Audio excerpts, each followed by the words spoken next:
Hi, everyone. Welcome to High Performance Summit. My name is Jason Burke, CEO of High Performance Summit. We have a great day for day two. We're going to have Raising Capital expert Brad Blazar speak. We're going to have myself speak on how to manage your events, the day of the event. We're going to have Kris speak on the money DNA. So we have a great day here at the High Performance Summit. And I want to introduce our first speaker, Brad Blazar. He's a Raising Capital expert. He's raised $2 billion in capital. He's the author of 3 books.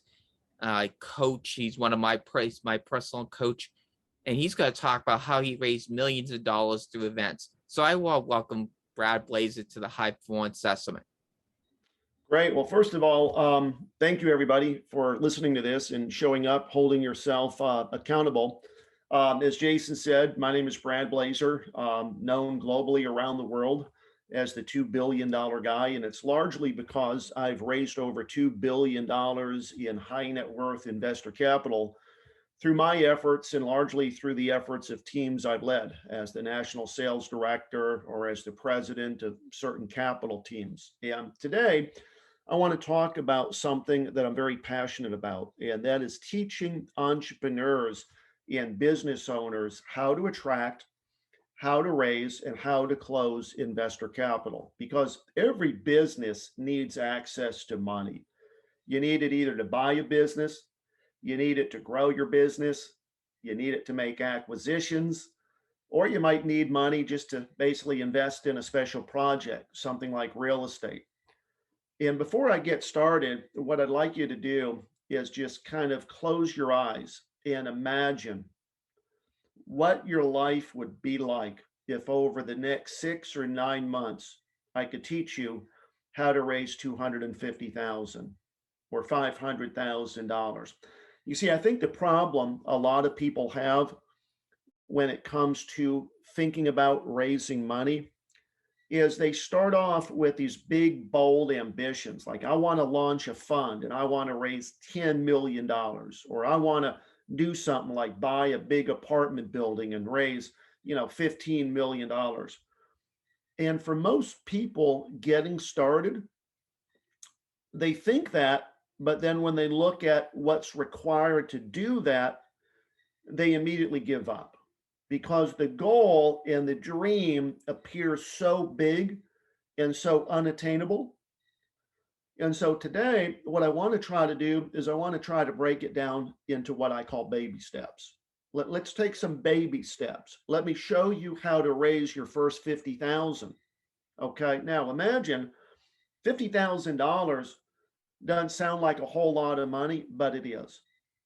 Because if somebody can give you $50,000 as a potential partner or as an investor, you can now use that money to do something with it. Maybe you buy a small rental property, you go in, you rehab it, you make it look real nice, you rent it out. Maybe you're generating a couple $100 a month in positive cash flow. You're collecting some tax benefits. But most importantly, that piece of real estate is increasing in value. It's building your net worth. It's building the investor's net worth. And then let's say maybe 3 years from now, you sell that and the property has appreciated in value enough where after you give the investment his capital back, you're able to walk away with maybe 30, 40, maybe $60,000. How would that change things for you? Would it allow you to pay some bills? Would it allow you to take a nice vacation, do something special with your family? Let's take that same 50,000. Maybe you can go in and rehab and flip a house rather than just renting it out. And on the back end, when you flip it, you flip it and you make $60, $70, $80,000. You give the investor their money back. And again, you make $30, $40,000. You see, folks, once you learn this process, you can repeat it over and over and over again, much like I have, to go from raising 50 to now a few 100,000, then to potentially millions. So let's break this down into small baby steps. And on today's session, what I want to really do is I want to help you better understand how to approach raising money from investors. I want to give you a little bit of a head start as well as some tools that you can use to begin approaching investors very quickly. And then I also want to uncover with you many of the mistakes that I see people make when they're trying to raise capital. And, after speaking with many entrepreneurs and business owners all over the world, because we currently coach people in the United Kingdom, in Australia, in New Zealand, here in the United States, of course, Canada, I find that one of the biggest things they want to learn how to do is raise money. But I also understand how frustrating and how overwhelming it can be trying to raise investor capital. Because just when you think you finally have it figured out, that one person, that one investor that you thought would commit says, no, thank you. And then it's back to the drawing board once again. And there's usually a reason that that person that was very nice to you, that asked you to send the material so they could take a look at it, says, no, thank you.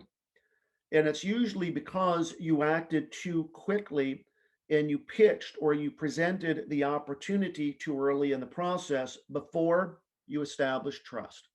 You remember yesterday, I talked about the trust sequence, right? These are 6 things that need to happen sequentially to build that trust and build that relationship within another person. It starts with perception. What's that introduction look like? Then you have to move to temptation, uncovering the things that are going to allow that person to invest. They're going to tell you certain things as you ask questions that'll help you uncover the reason that they want to invest with you. Then it goes to connection, right? For those of you that were listening, what was number 4? One of the most important, validation, validating that that trust exists. Then we went to attachment, where they're physically investing. And then we get to the last step, which is affiliation. So today, I want to give you a lot of tools so that you can go from where you are, which is maybe raising no money, to where you want to go in as little time as possible. And I call this the going further faster method. And it all really centers around leverage. You see, most people think that growth happens 2 ways: time or money. Let me say that again. Most people think that growth happens 2 ways, either time or money. And what I want you to do is I want you to think about the parable, the tortoise and the hare. Y'all know the story about the tortoise and the hare? You see, everyone has the same 24 hours in a day. How are you spending yours? Because over time, if you make the right decisions in your business and you use your time wisely, you plan for success, you will win by default. Okay, you will win because money has an immediate growth effect. Think of it like dumping jet fuel into a race car. If you don't have every facet of your business ready to go fast, an injection of money can quite literally break your business. And while there's other ways you can grow, one of the other things you can do is leverage. So I want to talk to you today about some things I know about raising capital from investors so that you can have what I call that maximum leverage and begin having success immediately. If you have a business and you're just getting by, your business is just basically, maintaining what I call status quo, an injection of capital can really then catapult you to a whole nother level of success. Why? Because you can use that money for marketing. You can use that money to hire people. You can use that money to do something special, to become better known in the marketplace. So let's start off talking about basically raising money. And I want to share with you, I guess, what I call the good news and the bad news.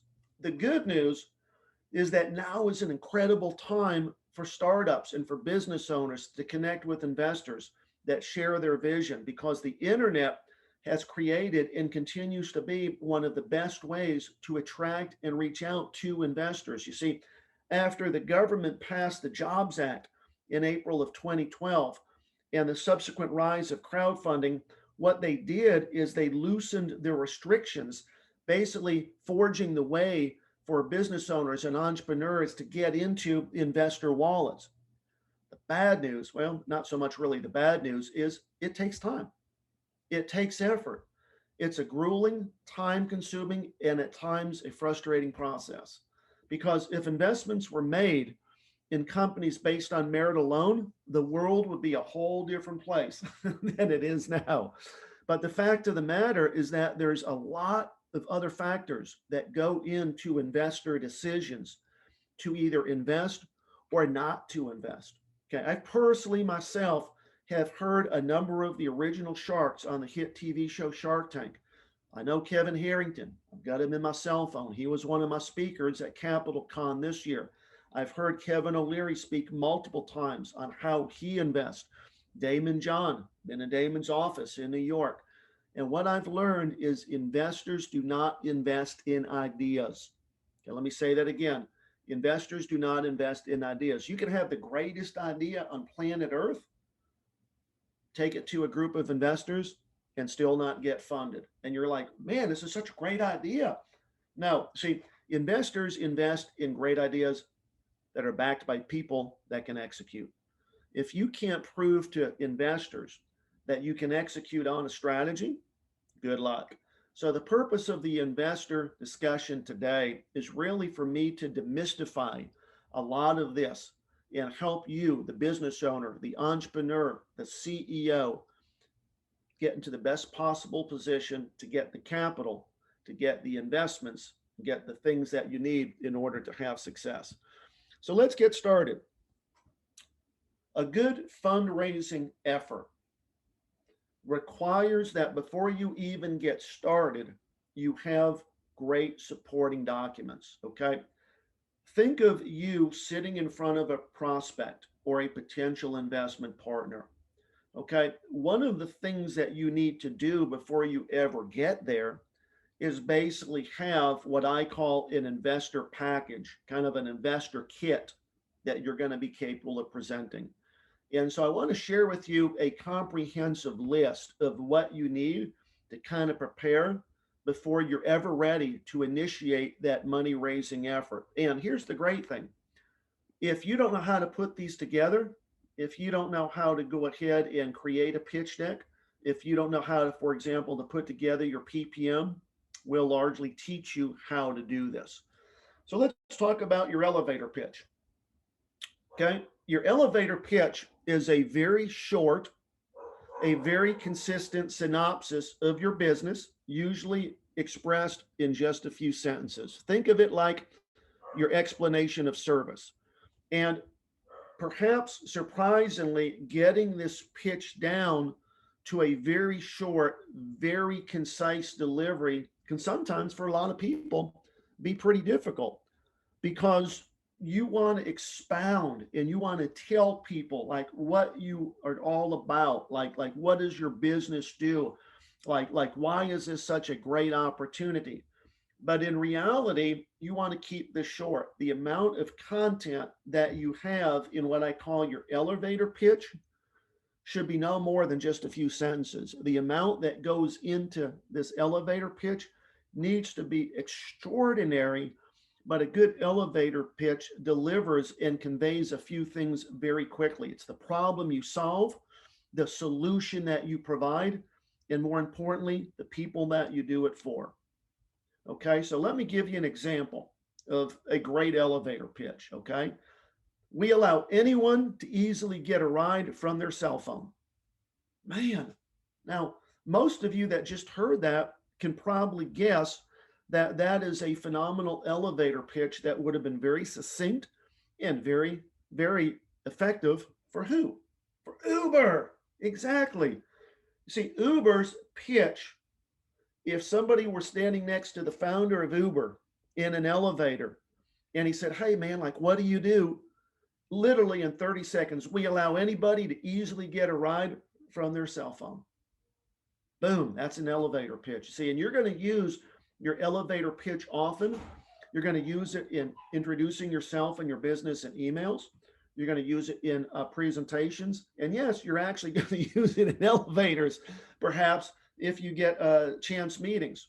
You know, I ride first class on jets whenever I travel. I'm traveling this week to Orlando, Florida. Then I'm going to be jet setting over to Denver. Then I'm going to be jet setting back to Tampa before coming home.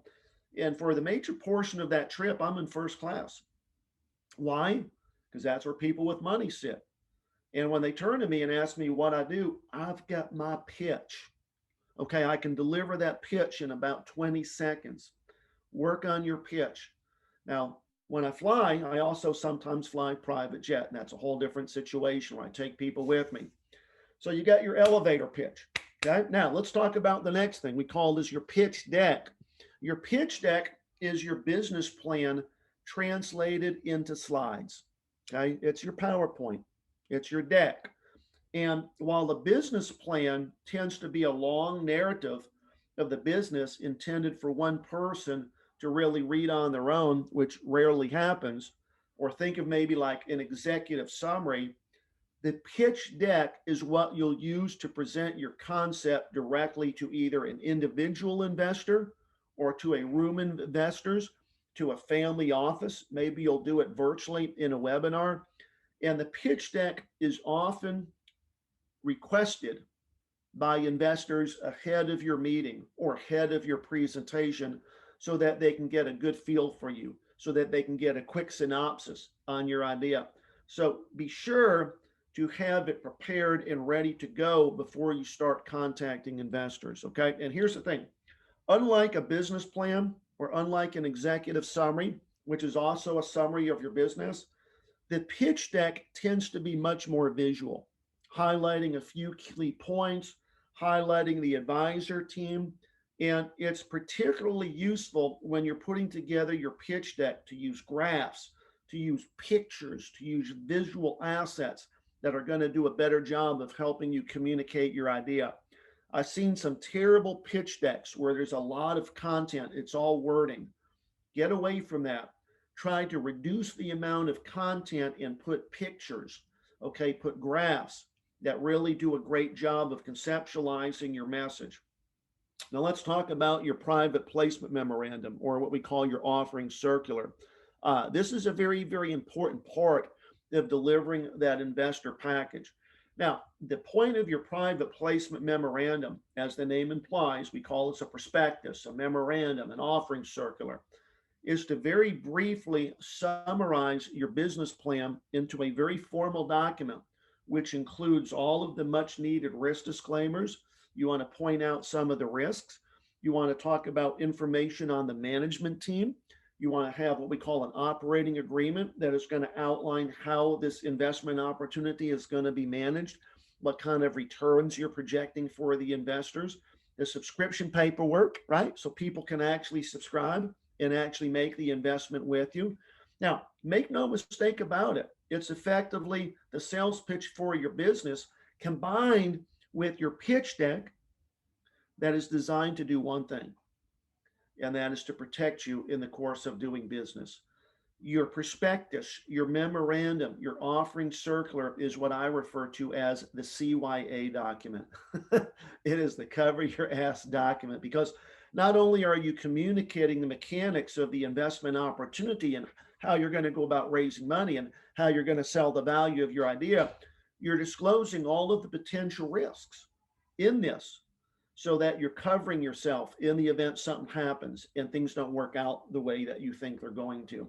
So inside the memorandum, you want to discuss a number of key areas. Number one, what's the investment objective? Like, what are you striving to accomplish? Are you investing in real estate? Are you buying a business? Are you doing something like taking an existing business and bringing investors in to accelerate it and to just grow it?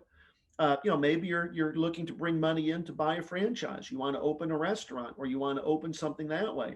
You're also going to have information in there about your key management team. Now, for a lot of you, you're solopreneurs. You're just one person, or maybe you got one person and a small team. What you can do is build out your management team by bringing on advisors. Put your attorney in there. He's a strategic advisor. He's part of your management. Put your CPA in there. You can put me in there. I'm your advisor when it comes to raising capital, but build out your management team. Then you want to have projections on returns. What are the returns to the investor? What's that look like? How much of the profits are you going to share? Then, if it's an existing business, you want to share financial information like what's the health of the company? How much money is the company currently making? And then you want to talk about any type of prior performance or any type of track record that you might have if it's relevant. Now, one thing to note here as it relates to raising capital is basically retaining the services of other people to help you. You see, you can hire other people to help you raise money. And one of the things that I want to advise you is that if they're paid a commission or if they're paid a percentage of the amount they raise, the SEC views that as what we call creating an agency relationship, where the other party that's helping you needs to be licensed. So, simply put, make sure you consult with an attorney if you're going to be retaining other people or building a sales team, just to make sure that you're doing things properly. So, let's talk now about the pitch. You've got your offering memorandum, right? You've got your pitch deck, your PowerPoint. Another thing that I also advise is creating a one pager. We sometimes call this an investment summary sheet or highlight sheet. But in most cases, the search for investor support follows a sequence of events. Okay. Think of it like a timeline. Okay. Think of it like a timeline. They're like stops on a subway route or on a train route. And chances are you'll have to stop at each one of these things on your way to get funding, to get an investor. Sometimes you'll have to stop more than once. You'll have to go back. And of course, there are exceptions. You know, a well connected friend might set you up for a meeting. Maybe a family member has decided to give you some money. But, you know, most of the time, you're going to be giving your elevator pitch to a high powered potential investor. And so let's talk about step one. Number one is you've got to identify who your potential investors are. So you compile a list of investors you'd like to work with and that you think are likely to find your offer intriguing. Now, remember this, the more closely the particulars of your company and the investment and the goals match previous investments that an investor has made, the greater your chance of getting their attention. So, if you're in real estate, you want to be pitching to people that are largely real estate investors. If you're in software and you're trying to raise money to launch a software company, and here you are pitching a bunch of real estate investors that don't understand the software business, chances are you're not going to be successful. So remember that less is often more. Okay. You're much better off contacting a few carefully chosen investors who are actually a good fit for your business, for your opportunity, than a whole army of potential investors who are going to largely ignore you. So if you're going to go and do real estate, cultivate a list of potential real estate investors. If you're doing software or tech, go to angel or venture capital firms that largely capitalize and invest in tech. You with me there? So the next step is your elevator pitch. Once you've got this list of people that you're going to be approaching, and you can source this list with social media by hosting things on Facebook or LinkedIn or Instagram. But once you're putting together this list, the next step is to reach out to these people with a very concise, well-crafted email. And this is where you introduce yourself and your business, your company. You let the investors know that you have an investment opportunity that they might be interested in, and you invite them to learn more by visiting your site or a crowdfunding profile or a data room, and you provide a link so that they can actually go there and take a look at this. Now, here's what I'll tell you. Many people are scared of reaching out to investors. You can't be scared. You have to be confident, because here's the thing, folks. Many of these investors have their money in CDs. Many of these investors have their money in cash. Many of these investors have their money tied up in investments that are just eking out meager returns. And you've got like this amazing, wonderful opportunity that potentially can get 16, 18, maybe 20+% a year. Like, you've got the golden jewel. Why would you not want to share that with people, right? These people are looking to make money as investors, and you've got a way for them to do that. So Step 3 is booking the call, getting to the pitch.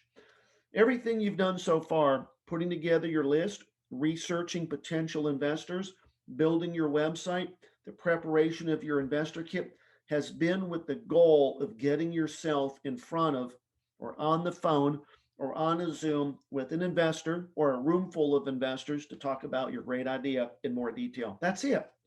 And if you've managed to spark an investor's interest with everything you've shown them so far, your one pager, your pitch deck, your elevator pitch, this is the point when they'll want to set up a meeting with you. They're going to want to sit down, whether it's a Zoom, whether it's at a Starbucks, whether it's at your office, their office, it don't matter, because the in-person pitch is easily the most important moment you're going to have with this person. Okay. Keep your pitch concise, keep it dynamic, use your pitch deck. These days, it's usually in the form of your PowerPoint presentation, right, that we've just talked about. Keep that minimal, keep it professional, and leave plenty of time in that meeting for that investor or for the investors to ask lots of questions, because more than likely there will be questions. So now you got your appointment. It's on the calendar. You're going to be meeting with, or you're going to be pitching with a prospective investor. And they call it pitching for a reason, because you have to get your proposal over the plate, right? Just like a pitcher in baseball, you have to get your proposal over the plate in order for those investors to take a swing at it. And an investor strike zone is extremely small. So your pitch has to be delivered eloquently. I would recommend you rehearse the pitch before you actually go in and pitch for real money, because your chances of getting your pitch into the sweet spot, okay, into the area where that investor says, yes, I'm going to write a check for you, that chance of getting that pitch into that sweet spot go up significantly when you provide investors with the right kind of information and share with them that right information at the right time. So keep the process moving along on your end, okay? Investors that are interested are going to be asking questions. And when pitching to a prospective investor or a capital partner or a family office, it's very important to understand the decision to invest is largely emotional. It's like I said yesterday, it's not analytical. That's why you don't need a track record. That's why your age doesn't matter. As long as you exude confidence, in order for you to have success raising capital, you need to appeal to the emotional side of a person's brain. And we do this by focusing on two things. Number one is, in your presentation, you need to build to what I call an inflection point in your pitch. And number two is, you've got to create FOMO. FOMO is FOMO, and it stands for the fear of missing out. So your presentation should be designed so that it can be delivered in no more than 15 to 20 minutes. And here's what you need to do is, you need to think of yourself like the executive producer of a major motion picture. Okay. I always compare and I always use the analogy of raising capital to you being a movie producer, making a major motion picture. You need to build to that big inflection point in the movie where the hero rescues the Harlequin, right? It's the excitement. So as you're building this pitch, think of it as building to a crescendo, building to an inflection point, building to a point where you're going to create that fear of missing out on this wonderful opportunity. And so here are a couple pointers. Number one, tell people why you're different. Tell the investor what it is about you, what it is about your company that sets you apart from other companies and other products and services or other investment opportunities. Tell them why it's a one-of-a-kind opportunity. Okay. Tell them we've got unbeatable customer service. We're best in the industry when it comes to the user interface. The more advantages you can share and name, the more impressive the investment is going to be to them. The second thing, after you tell them why you're different, is you got to talk about your team. This is where you provide the bios of your team's key members, starting with a description of what they do for your company. And this is key. Be sure to highlight past accomplishments that are relevant to your company, your industry, what you're going to be doing to inspire that confidence. Tell the investor that this person over here has had a successful launch before. This person over here has had an impressive number of exits. This person over here has been in the business for the last 10 years. And you want to also talk a little bit about the person's personality. Add a little bit of humor because that never hurt anybody. So you want to basically focus on difference, team, and then you get into what I call the competitive landscape. Here's where you basically are going to step back and name your competition. Now, a lot of you might say, "What? I'm going to be naming my competition?"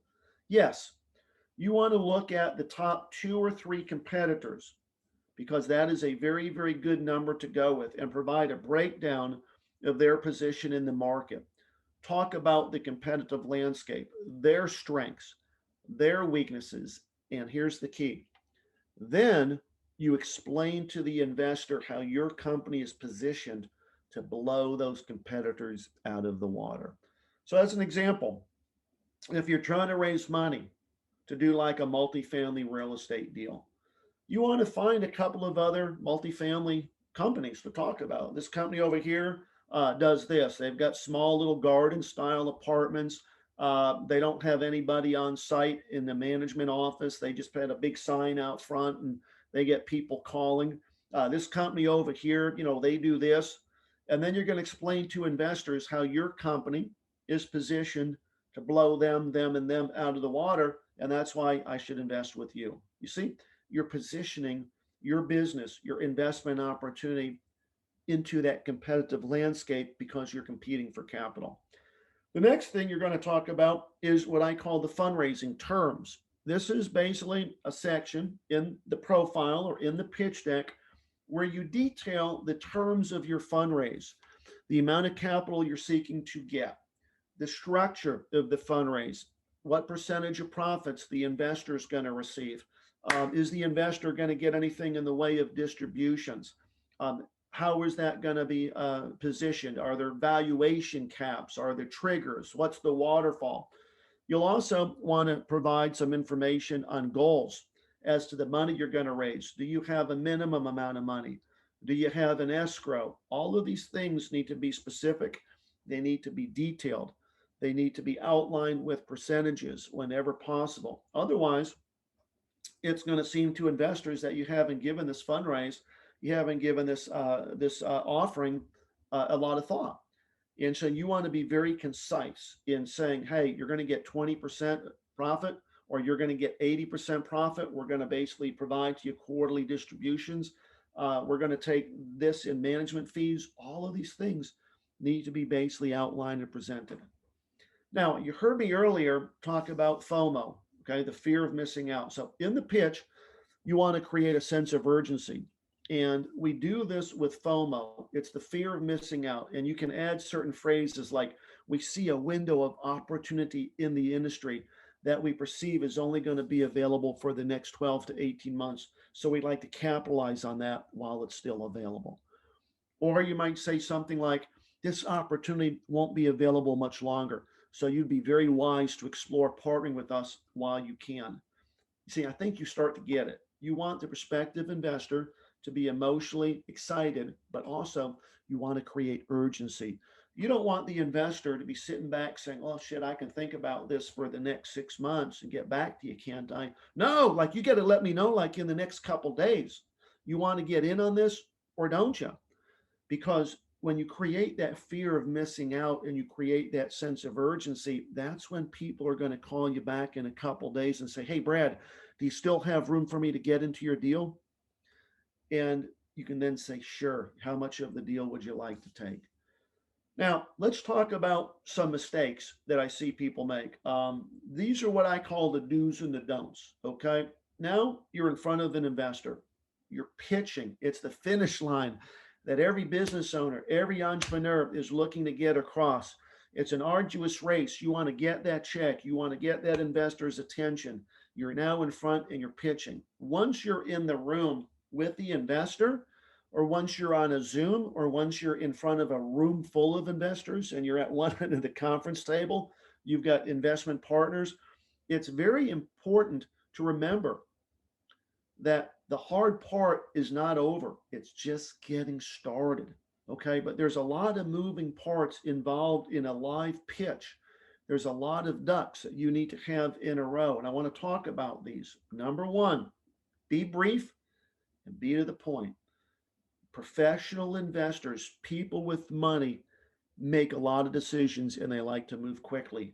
Money follows motion. And people that have money are famous for their very short attention span. Right? So, what this means for you is that your pitch is not time for a long winded 45-minute presentation. Your pitch is not the time for a long backstory about your birth, about where you grew up. Keep your presentation literally under 30 minutes. Okay. Better yet, keep it to 20. And then you want to allow a generous amount of time for that Q&A that usually is always going to be there on the back end. The other thing that's very important is to use the industry lingo. Okay. Now, it can be very daunting if you don't have a background in finance or if you don't have a big background in real estate, but you need to use the lingo of the industry or the business that you're in to basically show that potential investor that you understand what you have to offer to them, but you also understand the business that you're in. So study up, okay? Get something where you can Google the common terms, the industry lingo of the business that you're in. And you'll basically then be head and shoulders above many other people that are looking to raise capital as well. The next thing that's very important is don't try to hide the risks. Making investors think that there are no risks or that you have something to hide is a very, very poor way to kick off a business relationship. You want to be open to the risks that are associated with your business, and you want to try to anticipate any of the questions or potential weaknesses that an investor might notice.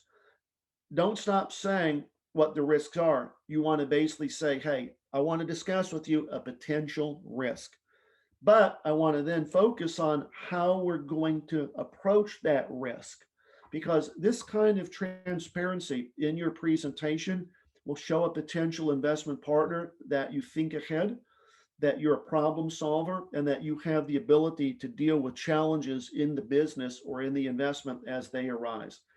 And then lastly, and most importantly of all, don't forget your exit strategy. Sometimes entrepreneurs, business owners are so relentlessly focused on looking for capital, they forget that investors are looking for something else, and that is a return on their investment.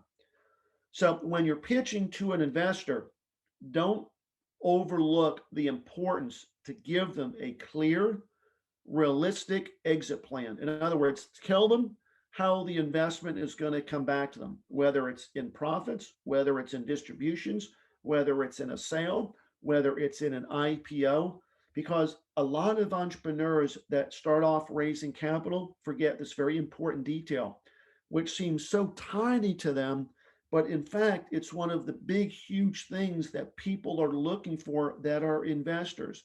So, when you're raising money, don't forget to talk about the exit strategy. Don't forget to explain to them our goal is to grow this business and then potentially sell it in 5 to 7 years, or perhaps give consideration to take the company public. And then as you're wrapping things up, as you're getting towards the end of your presentation and your delivery, be clear about what happens next. Because once you've laid the foundation, once you've told investors what you want from them and what you're going to do once they give you their capital, you have to be clear about what happens next. Okay, you have to outline and be very specific about what's going to happen after they invest, what's going to happen with their funds. And investors just not going to give you their money and expect to never hear back from you. So you want to say, after you invest, here's what happens next. You'll get a welcome packet that'll have a welcome letter that will basically memorialize the investment you've made with us. You'll get quarterly newsletters. At the end of the year, you'll get your tax reporting information. You got to build the expectation so that they don't have what I call buyer's remorse. Because if they have buyer's remorse and they make an investment and you don't do this concisely and succinctly, they may call you back and say, hey, um, I'd like to get my money back. I think I made a bad decision here. And that sucks. You don't want to put yourself in a position where you have success and then have to backtrack and potentially refund a prospective investor's capital. So be clear about what happens next. The other thing that's very important is you have to be confident, especially if your company is in the early stages or if it's a startup. Okay. Your pitch may be as much about selling you as it is about selling your company. And the goal of being in front of an investor is to inspire confidence, both in your company and in is you as an entrepreneur, leader, business partner.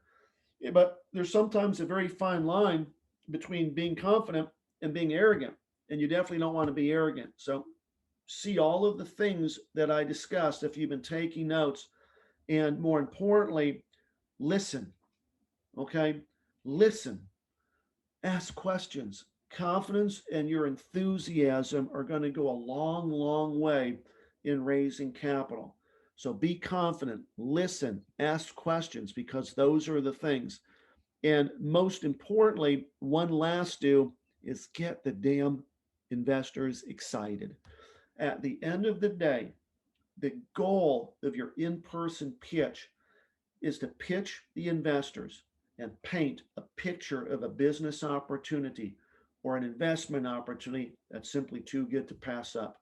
You want to combine your powerful ideas with undeniable data, with charts.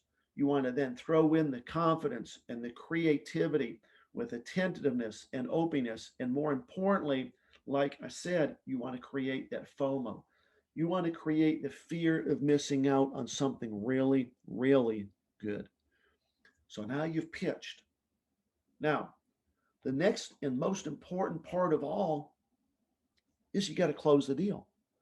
So, a popular metaphor that people tend to use when describing the process of negotiating investments, it's kind of like courtship. It's kind of like wooing a partner or a spouse, right? After that first encounter, the investor is largely deciding, is there ever going to be a second date? So far, you flirted. You've gone on a couple of dates. There seems to be chemistry there. Both sides are ready to take things to the next level.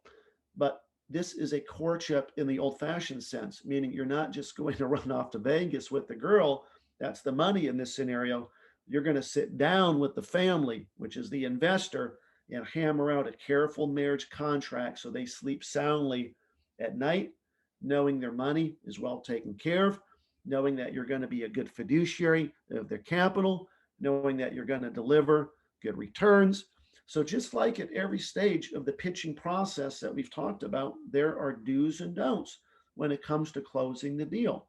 And if you don't understand the do's and the don'ts of closing the deal, you won't be successful when it comes to raising capital. So let's talk about close. Focus on the close. Closing the deal with an investor represents the conclusion, okay, of the pitch process. So if you've been pitching to an investor or to an audience in a group of investors, it's largely the close. It's closure is bringing something to a decision, but it's also the beginning of the relationship with that investor. So while it's tempting to rush this process along and gloss over some of the things, you want to basically be absolutely sure that you cover the bases. You want to make sure that you wrap up loose ends. You ask, do you have any remaining questions? And the way that you close is largely by asking them for an investment. The biggest reason many people are unsuccessful raising money is they never ask for the investment. How can you expect to be a successful capital raiser if you never ask for the investment? You have to close. So when I close and I've raised millions of dollars, I always like to give the prospective investor an out. I always like to give them the ability to say no because there's some psychology behind this approach and it works like magic. When given the option to say no, most people won't say no. So the close goes something like this. Okay. We've discussed this opportunity in detail, and I've answered most of the questions you've had. How many units in our offering would you like? Would you like 1 unit, 2 units, 3 units, or no units? And the next step is very important. After you say no units, you literally need to bite your lip and not say another word. Let that prospective investor think. Allow that discussion that you've just had, that pitch, to sink in as their mind is thinking. You've tapped into the emotional side of their brain. You've built to your inflection point. You've delivered FOMO. And many times they're going to come back and say, tell me again, Brad, how much 2 units in your program cost? And that's the point where you smile, you sit back, you let them know that the subscription paperwork was included in the package, and you say, let's get the paperwork and subscription process started. I'd like to show you how to fill everything out to make sure you do it properly. I'd like to welcome you aboard. You see, when you give the out and you say, how many units or how many shares would you like? 1 unit, 2 units, 3 units, or no units. They very rarely say no units. They'll usually say, yeah, let me take a unit. Let me take 25,000 bucks with you. Let me get started with that. They may say, do you have room for me to come in for 4 or 5? And while you may have room for them to write a larger check, I found through experience that sometimes they're testing you. And so what you want to do is say, let me check. Let me put you on hold, or let me go make sure we still have enough in our offering or in this investment available to give you a larger subscription, because a lot of times they're testing you. And if they say, look, I'd like to write you a check for $250,000, it's sometimes better to say, I can't take that, but I can take 200. See, now you've earned their trust. Now you come across as a person of honesty and a person that they're going to invest with continually over and over and over again. You're not coming across as this money hungry person that's just going to take every penny you can grab. So sometimes remember that investors are testing you. Lastly, as we wrap this up, I want to talk about rushing the process. One of the biggest mistakes I see people make when they try to raise money is they rush the process. You got to understand, nobody's going to invest with you until you establish that trust. And I talked about this yesterday, The Trust Economy, the wonderful book by Philippe de Koner, where he outlines this trust process. You see, and when the deals are closed and the papers are signed and the money is in the bank, you may think it's time to put your feet up, relax, congratulate yourself on a job well done, but nothing could be further from the truth. Now that you have an investor, now that you have a capital partner, it's time to put the money to work, because investors want to see the good their money is doing for your company. They want to see how the investment is performing. And if you do a good job and you're transparent and you've sold your investors properly, guess what? They're going to refer you to other people. They're going to refer you to their golf partners, to their country club buddies, to their neighbors, to their business colleagues, because that's what investors do. And so I want to basically just wrap this up and say, I've enjoyed speaking on this subject at the High Performance Success Summit. For any of you that would like to learn how to raise money successfully, you can go to Amazon. You can find my book there called Winning at the Capital Game. I highly recommend that you get a copy of this, where I really go into depth on how to successfully raise capital. I break it down. I basically outline it and I summarize a lot of the things that I discussed here today. For those of you that would like to be mentored and perhaps coached on how to attract, how to raise, how to close investor capital, we have an entire coaching and mentorship program that's built around this. You can basically send an email to our team. We'll schedule a strategy call with you to see if we're in alignment, to see if what we do makes sense. And we'd love to have you as one of our global students so that we can teach you and mentor you how to attract, how to raise, how to close investor capital, how to get into real estate, how to buy businesses. That email address that you're going to send this to is info, I-N-F-O, at bradblazar.com. My last name is spelled B-L-A-Z-A-R, info at bradblazar.com. Just say you're interested in scheduling a strategy call with us, and perhaps myself or a member of my team will get on.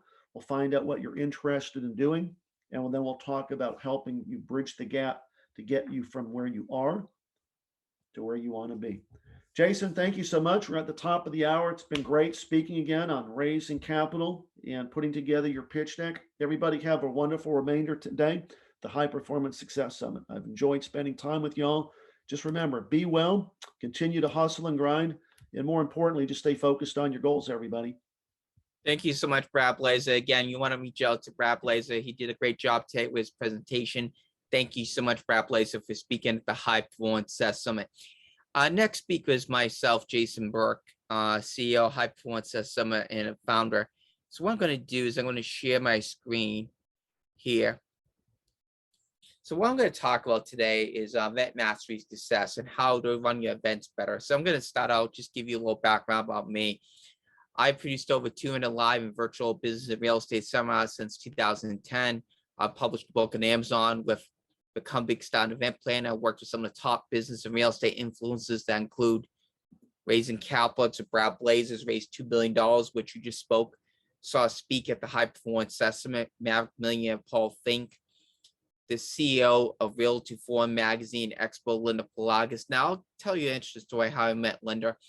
Back in 2012, I have a friend in Vegas called Kylie Hatch, and he told me I needed to connect with Linda. And I was going to the CrossFit Games with me, my friend Mark called from San Diego, went to San Diego, California. And Mark, one of the days, dropped me off at Linda's Los Angeles, California Expo. So I went to meet Linda in LA. I attended her expo, got to meet with her. And then we ended up doing 6 real estate expos in the Las Vegas, Nevada market. And we continue to support each other to this day. I met a gentleman called Bill Walsh, the CEO of Power Team International, back in 2014 at Michael Lafferty's O'Connell Summit, which is an investment conference held in Vegas. Went up to Bill, offered to run his entrepreneur clubs, and for 4 years, I ran Power Team events in Las Vegas, Nevada. I ran Power Team. I was in charge of the entrepreneur clubs and assisted with the major corporate events before launched in the High Performance Summit in 2018. Now, what we're going to cover today is really how to keep your events on budget, how to keep your events on budget, speaker selection, and then how to run your events the day of the events. So the first thing I want to talk about is our venue sponsor strategy. Now, this is a great way to save money, especially at the beginning. The key to the venue sponsor strategy is you want to clearly communicate the value you're giving the companies that are going to provide the venue for your event. So if that's more clients, that's more recognition, that's more brand recognition, whether that be social media, whether that be speaking time, whether that be exhibit time, whatever you're going to offer the value to them for them to sponsor an event, you want to deliver on that value because they'll continually sponsor your event. And a lot of these companies have training rooms, which they'll give you for free or low cost. And they'll even throw in the AV for free and low cost. And I've used the strategy in Vegas. I've saved thousands of dollars in meeting space cost by using the venue sponsor strategy. But again, the key with that strategy is really coming across, understanding the value you're going to deliver those companies and making sure you deliver it so it's a win for them and they continue to have your event again and again, because this will save you money as you're building your audience as an event organizer and producer. So the venue sponsor strategy is very great. Now, when you get into hotels and you get to hotel meeting spaces, you want to get multiple quotes from multiple hotels, ideally 5 or 6. You get 5 or 6 quotes and you pick up the hotels you want to have your event at. You go back to those hotels and tell them about their competitor's price and see if they'll match it. See if they'll match it or if they'll give you concessions like free food, cheaper AV, maybe some sleeping rooms. Also, find out the days that the hotels are slow because those days they may be willing to give you more concessions than the days that they're busy. And that's another thing you want to find out. What days are they slow? But by getting multiple quotes and having multiple bids for the event, this will lower the cost you have to pay for your meeting space for the event. Now, another way to save money is sometimes what the hotels will do is if you pay for enough food and beverage, they'll give you the meeting space for free. So what you want to do is you want to ask the hotels, how much food and beverage do I have to buy to get the meeting space for free? And then you want to get a quote of what it would cost you just to use the meeting space without the food and beverage, and compare the two quotes. Sometimes it's cheaper to buy the food and beverage than pay for the meeting space. And the hotel will give you that because they want to draw business into their catering department. That is another great way you can save money, because you can also have sponsors that are going to pay for the food and beverage as well. Now, one of the things you want to avoid is the hotel room block. And because a lot of hotels will push the hotel room block, especially if you have a conference. I mean, we did our first high performance assessment live event in 2018, and I remember getting stuck with just under $10,000 in sleeping room costs that we didn't use because we didn't fill the sleeper rooms. Because remember, if you block off the rooms and you don't sell those rooms and your guests don't buy those, you're stuck paying that bill. Because a lot of companies will use Expedia, Travelocity, those type of things. So what you want to do instead is negotiate a percentage discount with the hotel that your guests can get a percentage discount by using a promotional code and booking on the hotel's website. But let the hotel continue to sell the sleep rooms to other guests, so you're not stuck with the bill if your guests don't decide to go buy directly to the hotel and go through Expedia, Travelocity, because a lot of these companies can offer low prices because they've been given, they buy in bulk, so the hotels give them discount pricing that they're not going to give you for one conference that they're getting them because they're buying thousands of rooms. That's another way to save money when it comes to your events. Now, when it comes to AV and strategies to save money on AV, you want to own your own AV equipment if you're doing your own local events, such as projector screen, flip chart. These are some of the basic items. If you're traveling to different cities to do events, you want to compare the quotes and to see what the hotel is charging for the AV and compare it to what it would take to transport your equipment to that city and see which is better. Now you got to realize some hotels are union and non-union, and non-union hotels will not allow you most of the time to bring in your own AV equipment.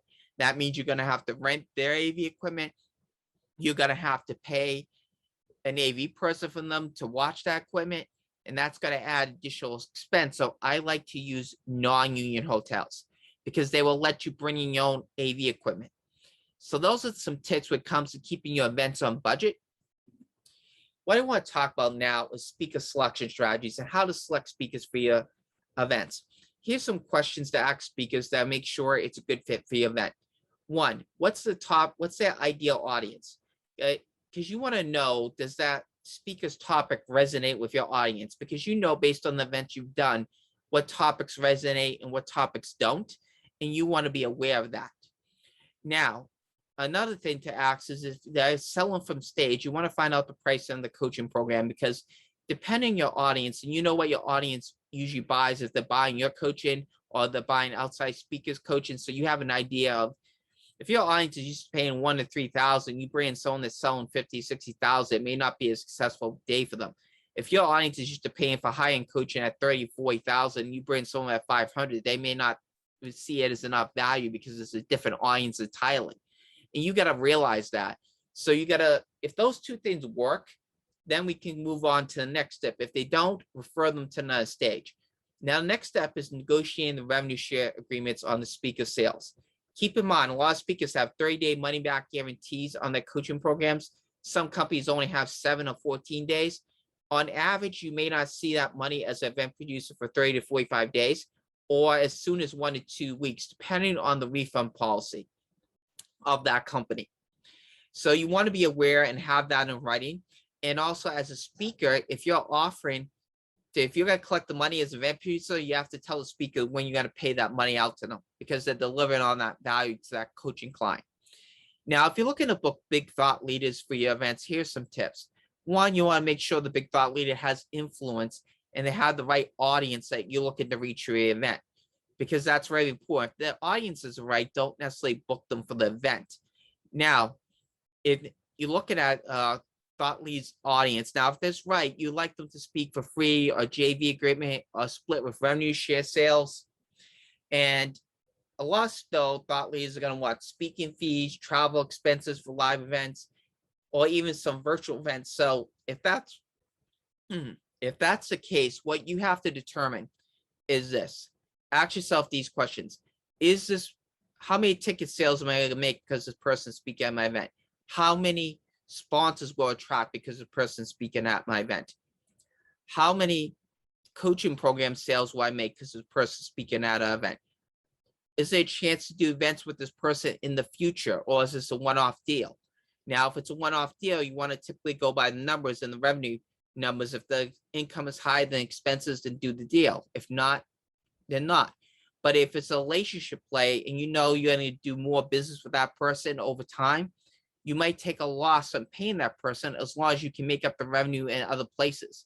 So if you're paying like a Kevin Harrington or someone to come in and speak, but you know you can make up that revenue in other places, you may take a loss on that just so you're building that relationship in the longer term and longer time. And that's very important. Now, I want to talk about how to run your events the day of your events. And this is very important because especially when you first start out for your live events. Your live events, typically, when you want to get there about an hour and a half to 2 hours early in your meeting space, because you want to check to make sure everything's the way you want it, especially if you're in a hotel or even using someone's training room. You want to make sure the room is set up the way you want. So you want to make sure the chairs are set up the way you want. You want to make sure the vendor tables are set up the way you want. You want to make sure the sales tables are put together the way you want. You want to have the registration table right. You want to make sure you test the person's AV equipment. So if you're not bringing your own AV equipment and use someone else's, you want to get there to test it. Make sure your speakers are there early so they can test the presentations to make sure that works. And what you want to do is you want to test their presentations to make sure all that AV equipment works, because you want to get there early enough so if problems arise or challenges arrive, you have time to deal with it. And therefore, you want to do that. You want to make sure you have your team there setting up the event, making sure the event for your customers is going the way you want it to be. These are important things when running an event the day of the event. You want to make sure you have people greeting the guests, checking them in, registration tables. All those things matter. You want to have a couple people checking people, giving name badges. You want to have people in the back on the sales table, make sure you have the forms and all the collateral you need out there. These are some of the main fundamental things you want to have when running your events the day of the event, because a lot's going on. You're dealing with speakers, your guests, your team, your volunteers. So you want to make sure these things are in order, and you want to make sure you have them the way you want them to be. And that is one of the most important things when it comes to running your events the day of the event. Now, when it comes to virtual events, you want to make sure the technology is working properly. So you want to do a practice run with your speakers, especially if it's one of your first events.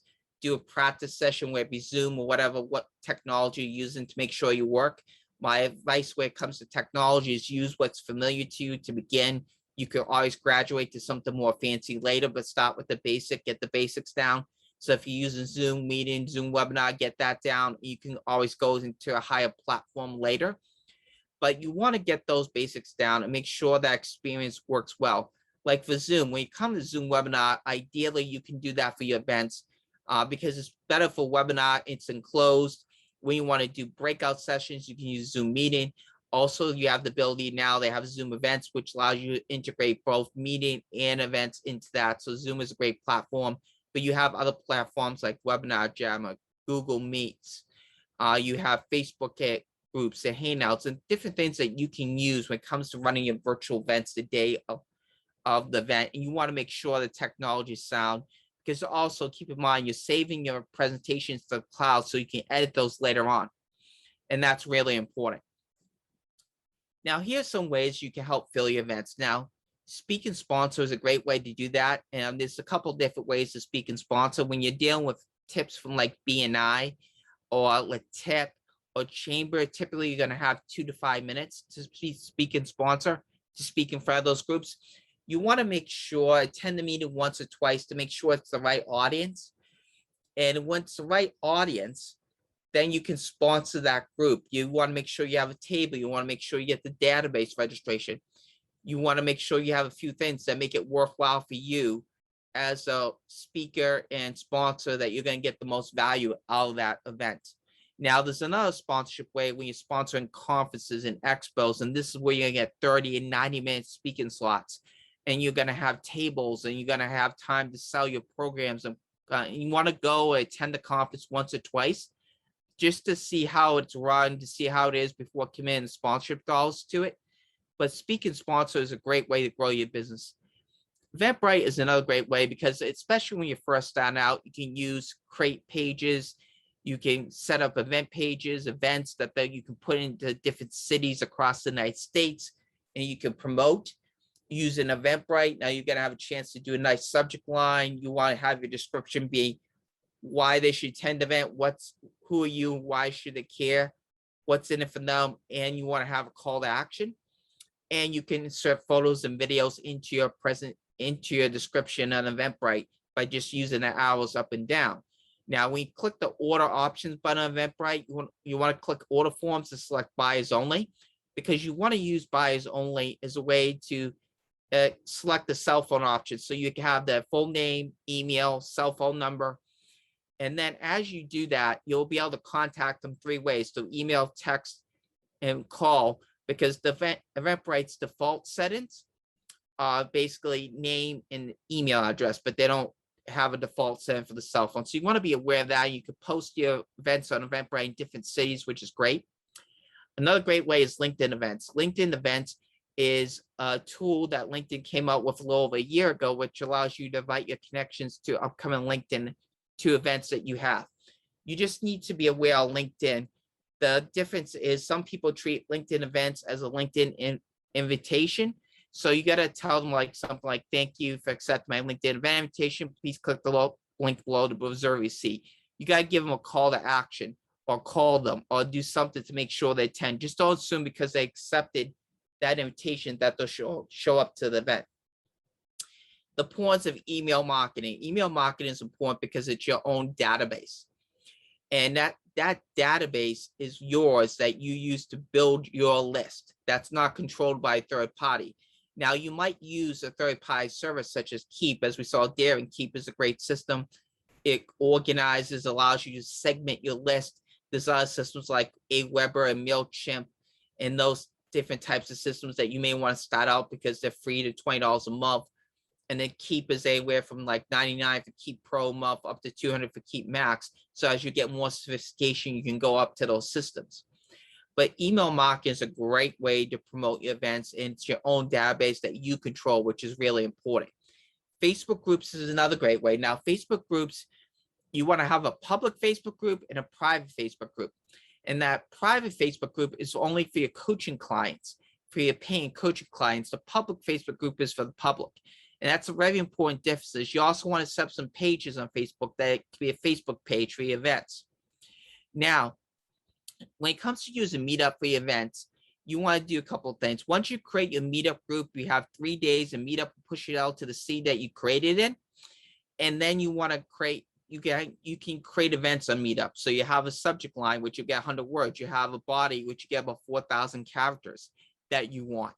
Now, in the body, you, like I said, in Eventbrite, you want to put why they should attend the event, who are you, why they should care, what's in it for them, and call to actions, what you want in the body. Now you can set up an online event by inserting the Zoom link or webinar link by selecting the online event button. And then you can also broadcast out to your entire list, or you can segment out that list by new contacts, 3 months. So you have the ability to segment and broadcast. But one thing with Meetup is you want to have people opt-in into your website. So you get them off Meetup into your email marketing database, which is really important. And lastly, Instagram is a great way to promote your events as well, because Instagram, it's really about repetition, photos, and videos. And then once you get to the swipe up option, you get to 10,000 followers, then you can use the swipe up option to go into, to put your website and things on that. So that was a few tips when it comes to promoting events. Now we're going to talk about Event Mastery Success Coaching Program. We have 2 versions of that. Event Mastery Success Coaching Program Lite, which is access to Event Mastery Success video library, 3 workbooks on speaker selection, how to fill your events, how to keep your events on budget, and a copy of my ebook, Become a Big Star in Event Planning. This is Do It By Yourself, which is $9.97. We also have an Event Mastery Success Premier Coaching Program, which includes 12 45-minute coaching sessions with me, Jason Burke, on a bi-weekly basis for 6 months. You'll get text, email support. You'll have access to a private Facebook group as well. And you will have access to our Event Mastery Success workshops and high performance assessment events, early access to tickets, and you'll get everything you would get in the Event Mastery Success Light Coaching Program, all for $1,997. You will also, we have 2 and 3 payment options.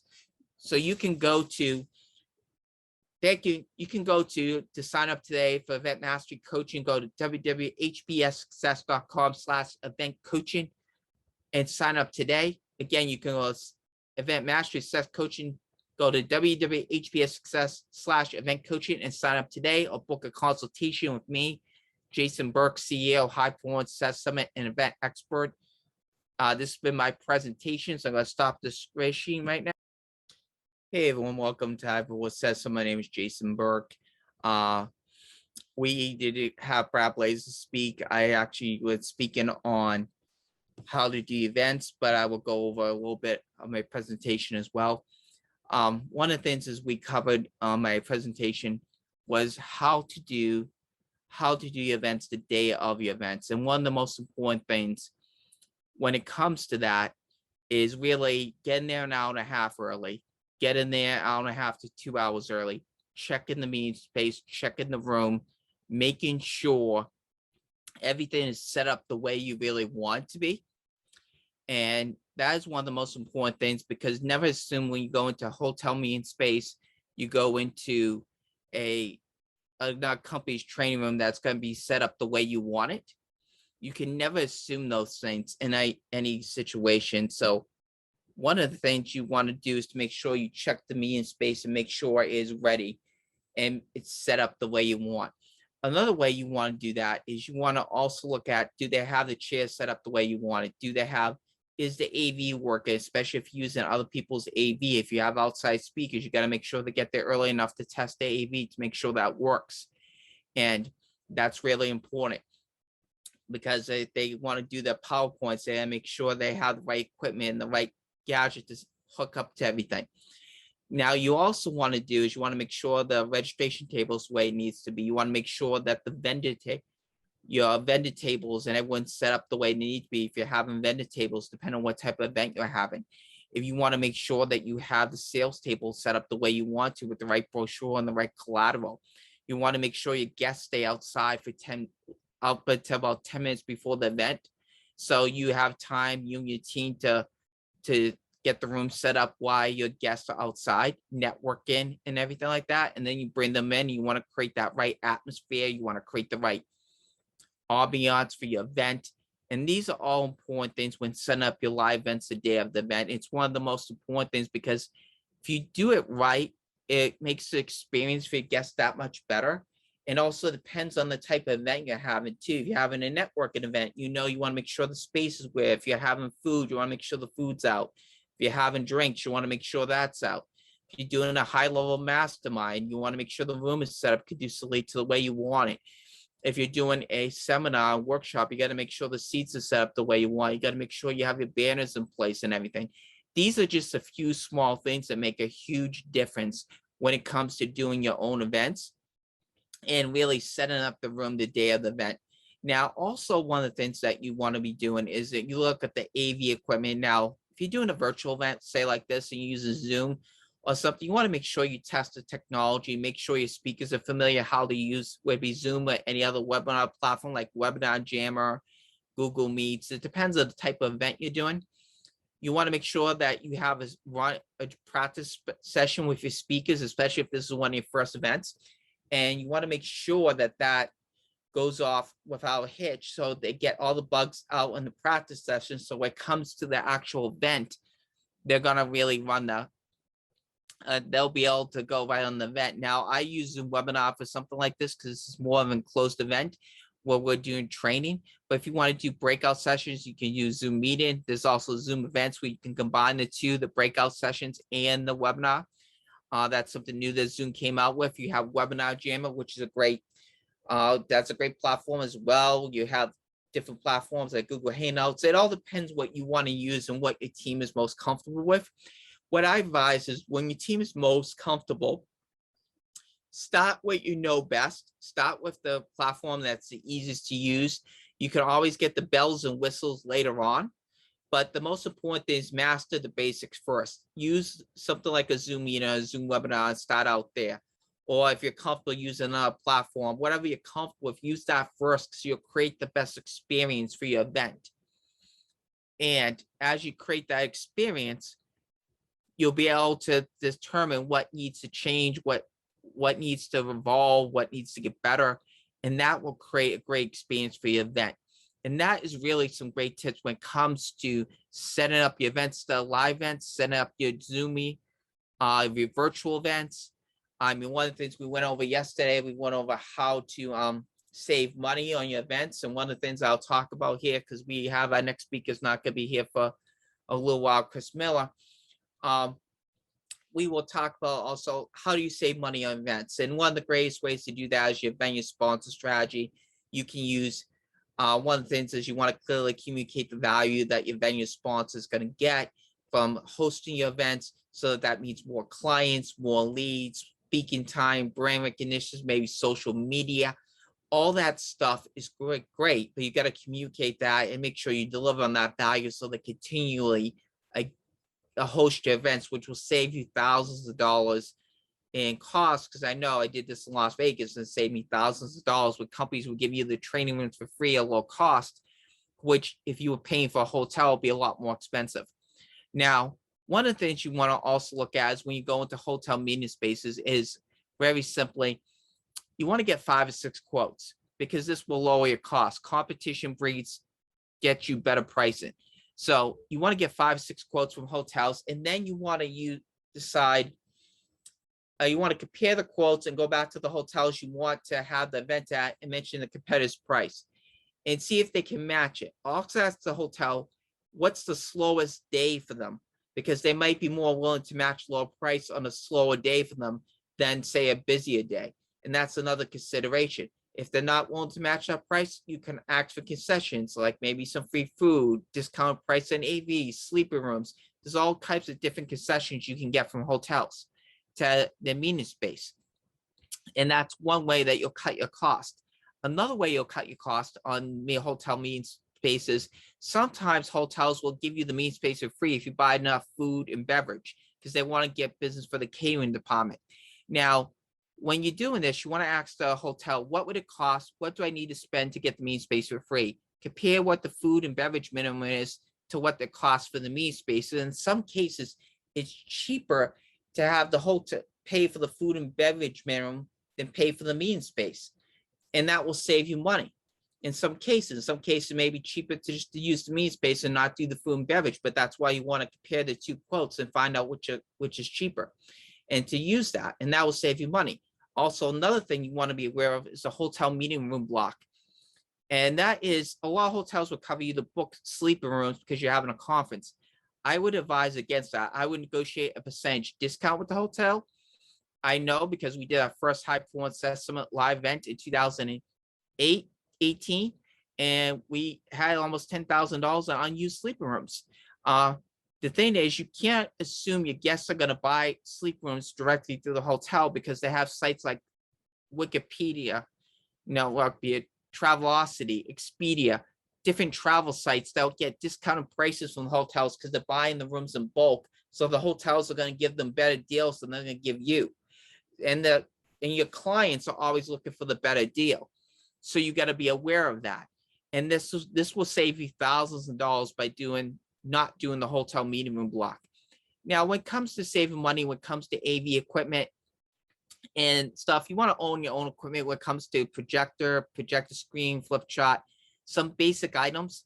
Those items will save you money, especially if you're doing events locally. If you're doing events in different cities across the country, you want to ask the hotels what they charge for on hotel for the AV.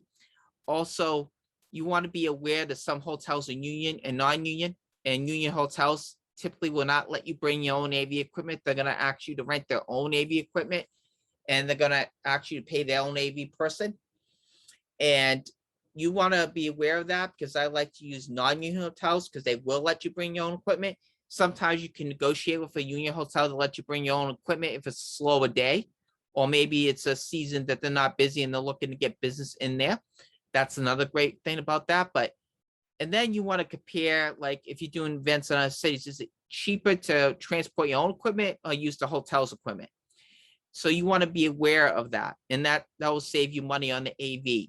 Now, when it comes to speaker selection strategies for events, here's just some few tips with that.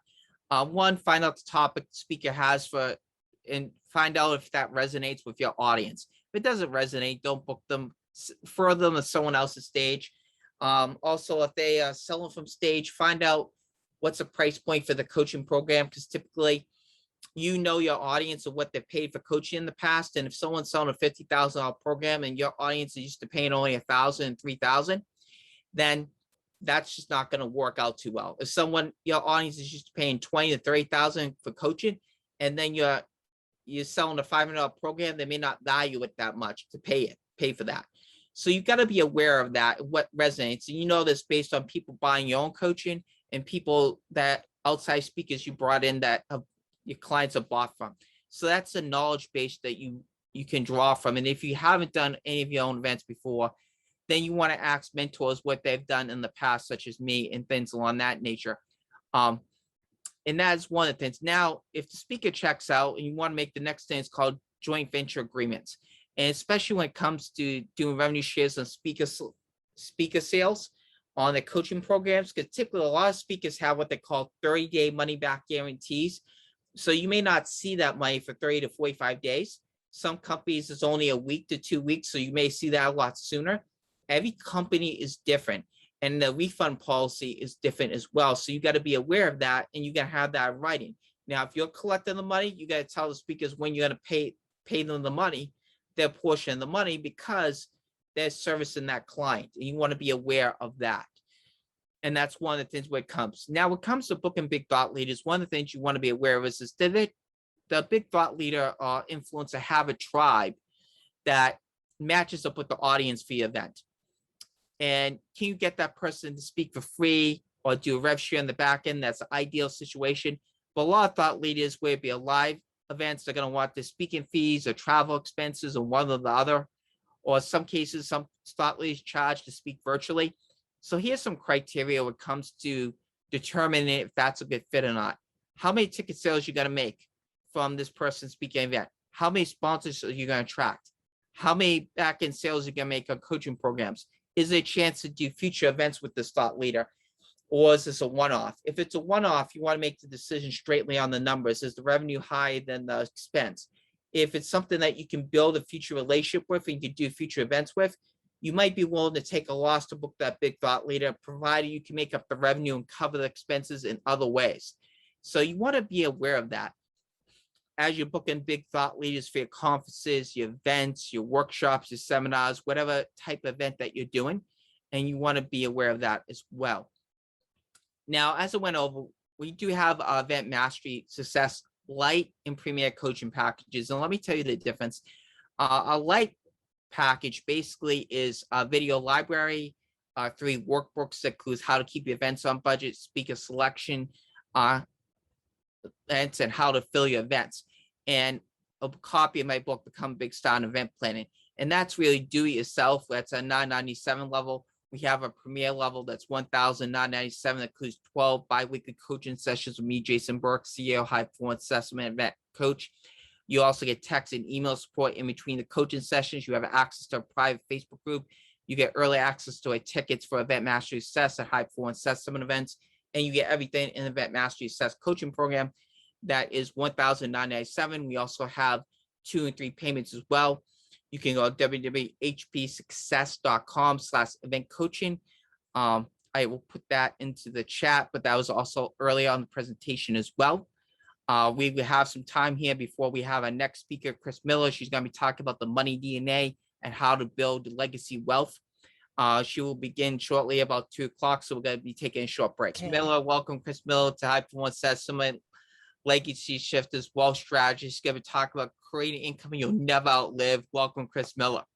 Thank you, Jason. I am so honored to be here and excited to share 30 years. It seems kind of crazy to say that, but I've had a lot of experience in 30 years. And you know what? No, not one person is ever the same. So it's been a really beautiful experience. And, to kind of cap it off, because that's a lot of information to download in this time, but I really saw a pattern in 30 years. Like the first 10 years was back in the 90s, 91, 92. Everybody was doing great, right? Because the interest rates were higher. And so people were literally living off the interest in their money in the bank. Can you believe it? 11, 12%. Then the crash came in the late 90s. And then I saw this shift, but it took me 25 years to actually see the pattern. And that's what I put in my book. If you can see the book, you see it on there. Ready for Pre-Retirement: 3 Secrets for Safe Money in a Fabulous Future. It's not secret, it's just not talked about. So that's what we're going to do today, is talk about those things that no matter how great of an estate you have, I found the majority of the people that I talk to are missing these things. I had a client, he had $44 million in real estate, but you know what? He didn't have a living trust. He didn't have any money safe. It was really pretty crazy. So, and it's not boo-hoo on people. It's just people don't know what they don't know. So now in the end, I'll explain this to you, but I'm going to offer everybody that's on this event, and I want you to put Jason's name when you reach out to me so I know where you came from. But I'm going to offer a complimentary financial fitness strategy session to empower you around what we're talking about. And really what that's going to do is take everything that I'm talking about and how does that relate to you? So, we'll hop on a quick call and ask your age, your health, your wealth, and then I'll actually present strategies to you. We'll hop on the phone again, and it's all virtual for the busy CEOs. And I'll be able to share that information with you virtually, send it to you, give you everything. By the way, there's no charge for it because I really believe in what I'm doing. Then we'll be able to ask questions and go from there. But I'll explain that more. I just wanted to tell you in the beginning because I want you to be able to grab that, right? And make sure you connect with me. We'll have that in the chat, all my contact information. I didn't really realize all the blessings that I had till later on in life when I saw all the different ways that people were planning, and the majority of the people would end up losing their money in risk. The main thing is that people don't plan. So you go to school, you learn how to make money, you get out of school, and what do? You make money. And what most people do is they give their money to somebody else. So they really don't understand what's happening with their money. And what most people do when you give it to them is gamble it. That's right. You heard me right. Because putting your money in market risk is like a roulette wheel. So back to my 30 years of experience, the next decade, 20-year decade, I saw the crash, right? In year 2000, 2008, and people would be coming to retirement. It's like a roulette wheel. Will it be up or down when you retire, right?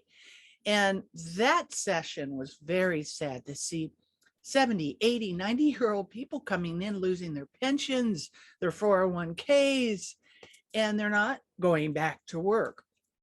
So what it did to me, and when I lost money, I realized, you know what?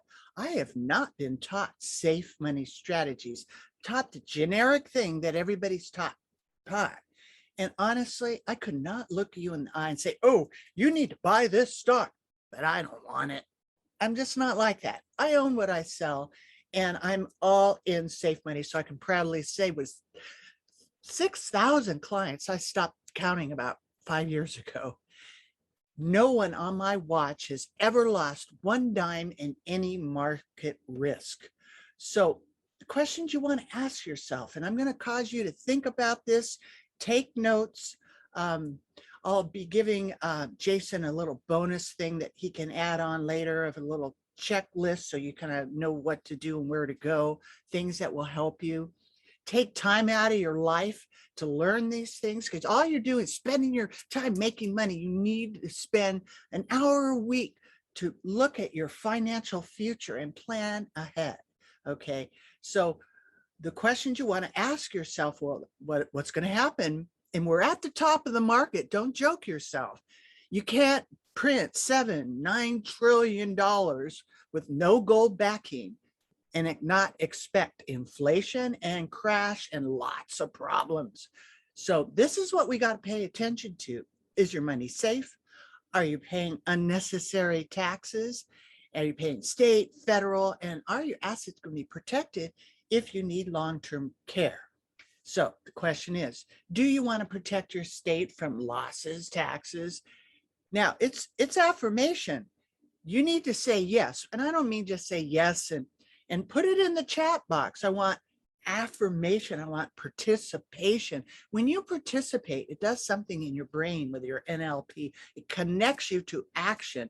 So you say yes, then that'll at least set you in the right direction to taking action for yourself. Now, we're all trying to swim across the other side of the swimming pool, and there's all these alligators, lots of alligators lately. Have you noticed all kinds of hidden things that are coming up that aren't in the mainstream way of thinking? There's things that you need to be aware of to take time to research your own health, your own wealth, your plans, and setting up your businesses. So, we're being watched. Now, the point isn't that we're being watched, is that there's dangers that you're not aware of because you don't know what you don't know. So when you're 20, you don't think about what it's like when you're 40. And when you're 40, you sure don't think about what's it be like when I'm 60, right? And that's really how it works. Our brains aren't set up that way. Because I have longevity, I've got all those ages covered. And I really did find that I really didn't get it when I was 30, what it would be like at 40. And now I do. So that way I can be able to share it with you and let you know you don't need to go down that road and end up working your whole life and then losing your 401k and market risk or taxes. And that's the first alligator, right? Wall Street. It's very illusionary because if you're just watching the Dow going up and down and you think, oh, everything is fine, you're not going to really see the big picture. The big picture is your 401k, your IRA are all invested. Now you take a look at what you have. Risk. The concept is you got to risk your money to make money. That is not necessarily so. And I can attest to it because I have what I've owned now for 25 years. I made money in a crash. That's right. So it's very illusionary. The bulls, the bears, we're at the top of the market in the crash. What I talk about in my book are things that have been around since the Middle Ages. Nothing new here. These are foundational things that will weather the storm. Very important to make sure your money is safe and never lose a dime in this risky stock market. How are you going to do that? Well, that's what we're going to talk about. Now, back in my daddy's day, he did really well in the stock market, and it was a different kind of stock market. He was born in 1919. Different kind of stock market, right? 100 years later, this is a different world. This is a global economy now, and that's where it's headed. So I want you to look at it from this point of view. It is like a casino. You got to realize, and a lot of people like the adrenaline when they gamble. If you like that, that's great. But I want you to take a certain portion of your money and get it safe. You know what? Especially right now, because we are in those 911 days. So it's not really how much you earn, it's how much you keep. And you know what? What do you think the next I gave that answer away. What do you think the next alligator is going to be? You got it. Taxes. Pay attention. All of these new policies that they're trying to put in are raising taxes at humongous rates. There's so many taxes buried inside of the taxes upon the taxes that you're barely going to be making what you think you're making when you figure out your taxes. And there's so many different levels of that I want you to look at. And we'll talk about a few of these. And I'm going to talk about some taxes too in your future, so that if you're planning now and you're in your younger ages, you can mitigate these challenges by taking right action now. You know, if I knew back then what I know now, I would have planned differently. I didn't learn till later in life. And because the main things that we were being taught were all risk, and I could not do that with integrity. So I want you to look at these taxes. Now, here you are, you're working so hard and you're putting all your money in your IRA, your 401k, and now look at where your 401k is. I bet you 90% of it is in risk unless you're paying attention. So what's going to happen when you retire? And how are they going to figure out your Social Security? Guess what? They tax your Social Security. That's right. If you make over a certain amount of money, they're going to tax like $1 for every 3. So when people plan their retirement, say, oh, I'm getting, this much money for taxes, you're not really getting that much money for taxes. And so you got to think about that. And it's sort of like mind mapping it so you can see all the sources of income that you can have. You got to have a few profit centers going on. Don't rely on Social Security. Don't rely on 1 or 2 things. And we'll talk more about that in our 3-legged stool. Then we have capital gains tax. They're about to tax the tax on that. Then that in itself is humongous, even if the laws don't change. Then we have taxes on interest income, taxes upon death. And by the time you're through, you're going to be clobbered with taxes. Now, how did they figure out your Social Security tax? Now, look at these numbers.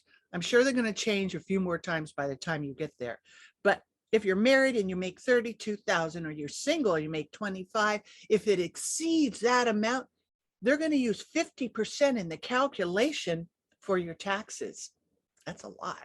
And then if it exceeds 44, you're married, or 34, you're single, they're going to calculate, doesn't mean they take 85%, just means they're going to take money from your Social Security. So if you're going to work past your retirement age, how many of you are going to work past your retirement age? I am. I'm going to work to 120 because I love what I do. I love connecting with people and helping people. Maybe you're not, but a lot of people in their second life are going into give back modes, which I'm doing. I'm creating a legacy shifters and a shifting legacies where we'll be able to help kids and all kinds of different people with this kind of programs that won't be able to afford it. So we have give back programs. A lot of people want to do charitable things in the second part of their life. So that's why you want to make sure that you have plenty of income. Now, guess what? They're changing the laws on the capital gains too. So you're going to be taxed, and you're already being taxed on your capital gains, on your real estate, right? All you real estate flippers, your stocks, it's going to be taking lots of taxes from it. So take this test and just look at your last 1040 form. And that'll show you, are you being taxed on your interest, dividend, and tax exempt income? Just look at box 8A, 8B, and 9. Write that down. And you'll see that you're being taxed on things that if you knew how to position things, you won't have to be. And that's what I talked to you about. Those are the kinds of things I talked to you about. Then we have a state tax. And I'll bet you, right now it's 11.23 or something per person, but they're already talking to lowering it back to $1 million per person. And really, $1 million is not a lot of money these days, especially with inflation. That's what we're talking about. But that estate tax can really wipe out people's estates. It's so sad. But not totally, because there's some good ways that you can avoid the estate tax. You can avoid estate tax on capital gains, on real estate. There's charitable gift annuities. There's life insurance. There's some creative things that you can do that will allow you to irrevocable trusts to avoid those kinds of taxes. And this is what you want to learn about. Now, I'm trying to make this simple. This is real simple on the taxes. These are different ways. You're getting taxed, right? Or not taxed. Now that we have what's called a traditional tax deferred annuity. Annuity is like a savings account with an insurance company. Not one person lost $1 in an annuity in the Great Depression. They're safe. So you never lose your principal. Now, You're not going to get any federal, state, Social Security tax. You get triple exemption. That means it grows 3 times as fast. Interest rates on those products, last 10 years, 5 to 9%. You heard me right. 5 to 9%. It's tax deferred. You'll pay the taxes when you take it out. And those you can create income or just savings accounts. Then we have muni bonds. Back, 30 years ago when I first started, a lot of my retirees were, living off their muni bonds. But back then we didn't have bankrupt cities. So Los Angeles or whatever, city you're near to weren't bankrupt. I would not invest in a muni bond. Plus, they don't even keep up with inflation.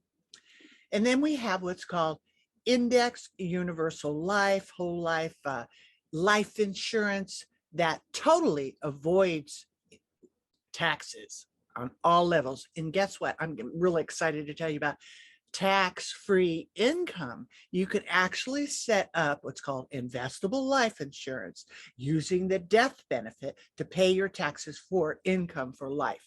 We'll come back to that. And Series E bonds, I wouldn't even touch it. Doesn't even come near inflation. Now, what I think it was Friday, a 10-year bond was something like 1.3. You have to have a bond to hold it for 10 years for 1.3. Ooh, whippy. So how important is tax deferral? You're getting interest on your principal, interest on your interest, and interest on the money you would have paid in taxes.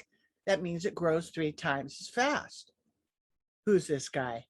Well, I don't know how many boomers you get on this show, Jason, but we know, right? Rolling Stones, Keith Richards. Now you can bet he has an annuity right now in his 70s. God bless him. He's still performing, which is cool. But you can't defer aging, but you can defer taxes. And what it does is it gives you peace of mind. So this is how you want to look at your assets, because you want to make sure they're safe, they're liquid, you can get at them whenever you want. There's tax advantages, no probate, good returns without a risk, and your money is protected from nursing homes. Now that's a big one that's come up because of the corona China viruses and all these pandemic things that are going around, right? These are things that we need to think about. So we have peace of mind in our second, third, fourth quarter life. Very important. Now, the annuity. I was telling you a little bit about that. And this is what I first learned about when I lost money. I hated losing money. So I did a deep dive. Nobody told me about it. But what I learned was that these annuities have been around since the Middle Ages. I talk about them in my book. Only the kings and queens used them back then. And they were ways to be able to distribute money over a long period of time. Annuities are insurance products. And insurance companies, where the money that they have to have insurance on themselves. They have to be reinsured. So every $100 you have with an insurance company, they have 125 to 135 to your 100. Every $100 you have in the bank, they might have 75 cents, $1.50 to your 100. That's right. They're the first to go. What do they do with our money? Same thing they did in 2008, loan it out on real estate. So these are very cool tools. Now, I'm not a one size fit all kind of person. When we do a financial fitness strategy session, I want your money to be healthy. I want it to have longevity. You want to know where to plant this thing so there aren't any gophers eating the roots and all of a sudden you have no fruit, right? You want to make sure it's safe. So do you want less taxes, right? More money? Raise your hand, say yes. You want to be, proactive, active in this and take action and learn about this stuff. It's really worth it because you're going to get interest on your principal, interest on your interest, and interest on the money you would have paid in taxes. So it grows, again, 3 times as fast. I'll tell you, I got to be straight up with you because I always am. I didn't learn about this till I was 58. I was so mad. So that's why I'm kind of on a mission to get to a lot of younger people. Even if you don't have a lot of money, this is a very cool way to get this thing. Now you got to have health for it. That, you can't be terminal. It's life insurance, so it's underwritten. But This is where I'm gonna teach you this now so that you can learn a lot more about it and be empowered by it.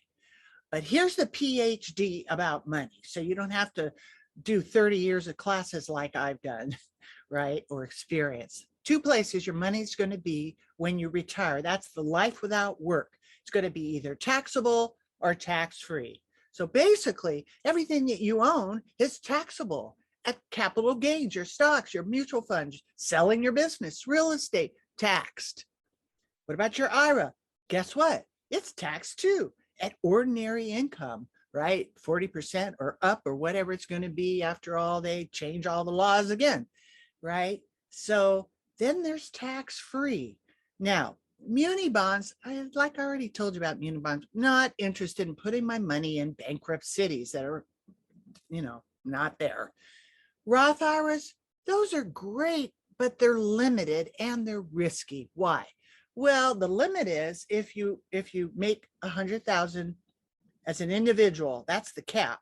So if you make lower than that, you can do a Roth IRA. Or if you make 160,000 as a family, that's the cap. If you make over that, you can't do a Roth IRA. But here's the trick. Where's the Roth IRA located? In the market in Las Vegas. That's right. In risk. So great. You're saving taxes, but your money is like this. So will it be up or down when you retire? That's why I'm a big fan of what's called investable life insurance. So I'm going to share with you one of the quote secrets that nobody's talked about. Why don't they talk about this? Straight up, not big money for brokers. I could make a lot more money selling you stock, but I could not look you in the eyes and say, I own this, because I'd be saying, I don't want it. I don't want risk. I don't want to lose money. Now, if you don't care about that, that's great. But if you want to know your money's there, then listen really close. And I'm going to share what I think is the coolest thing on the planet. It's the bomb, your tax bomb on your 401ks and IRAs. And this is what people don't think about. When you retire, you're going to be retiring at ordinary income. So there's your IRA. Just say, for numbers wise, you have $100,000, just say. And now say you're in the 30 or 40% tax bracket. Well, you really only have 60,000 or 70,000 to invest. So it's not worth as much as you think. So when you withdraw your retirement income from an IRA, you'll owe the taxes at ordinary income. But wait, yes, there's a solution. It's called the IRA reboot. And it allows you to convert your IRA into a tax-free vehicle with no out-of-pocket costs. What? You heard me. No out-of-pocket costs. So the real value of your account could be 20 to 40% less than you expect. So you're, like I said, your million or your 100,000 is going to be 600,000 or 7, right? You can add or subtract numbers. But this is the really cool thing with an IRA reboot. So what an IRA reboot is using Index Universal Life. They blow up the death benefit, and they have a provision on there called accelerated death benefits that lets you take money from the death benefit while you are alive to pay your taxes. You heard me right. So instead of you taking the 30, 40,000 from your 100,000, right? You're going to take it from the death benefit, which means your million or your 100,000 is in there growing. You didn't have to pay the taxes from that money, which means 100% of the money is in there growing, tax-free. And then you contribute this money over 3 to 5, 10 years. It really depends on your age and your health. And I set up illustrations for you when we hop on the phone for our money fitness talk, because it's customized to you. And this allows you to contribute. Each year we take the money out of the death benefit to pay the taxes, and then this funds the policy. So if you're really smart, this is why I wished I would have known about it younger. I could have targeted my retirement in my 50s if I wanted to. If you know how to do these things, I started mine at 64. I'm proud of my age because I'm really not my age. Health is wealth, right? I was talking with Jason. Look at him, right? So, but the point is that I literally was able to do this. Now, at older ages, you got to put a lot more in, right? Because you have less to tax deferral. I had a kid, he was 38. He only put $500 in a month, and he was going to get 87 to 100,000 tax-free a year for life. That's right, with only 500,000. And it has catastrophic illness in it. So if God forbid you get a big C like a cancer or corona, or something happens to you and you need care, this allows you to take 2% of the death benefit for catastrophic illness. That's right. And guess what else it's got? If the market crashes, which it's headed to, and we have zero interest rates, no market, going anywhere, these things have a base for of 2%. That's right. This would make 2% in a crash. But over the last 30 years, it's performed at 5 to 9%. So when you take the money out, this money is coming out tax-free. That's right. Your income is tax-free, which lowers what you're paying for taxes, which means you can take more of your Social Security. It's such a cool thing when you can learn how to strategize and manage different streams of income to get the most money out of the money that you have. So you're going to reduce your taxation a third to a half during this conversion. You're going to get tax-free guaranteed retirement income, tax-free long-term care, and tax-free wealth transfer. So if something happens to you, there's a death benefit. That's right. It goes to your family. But we're not concerned so much about the death benefit. We're talking about living benefits. And this is what I'm showing all my clients how to do. And I have a lot of successful clients that have done this, myself included. And I'm pretty proud of it because it works. It's worked for a long time. And I use A+ companies. The company I'm using right now for this is #1 A+ company in the country. They've been around for 152 years. You think they've been through a few crashes? They know how to handle billions of dollars and mitigate long terms of money and low interest rate and high taxes and the world that we're in. So it's really, really important that you know these kinds of things. I think catastrophic illness has really come to view in this last couple of years. It came into my life about 11 years ago when my mommy got cancer. Thank God that, she empowered me, because I'd probably be crying every time I tell this story because it's a very hard story. It's the nightmare of my business, honestly. But she came up to me and said, honey, I want you to share this with your clients. And she kind of leaned into me, and Mom, she had tears in her eyes. And Mom, what? And I looked at the paper and I started to get tears in my eyes. And it was a bill for 5 days of chemo. Guess how much it was? $90,000, 5 days of chemo. That was 11 years ago. This is 2021 right now, 11 years ago.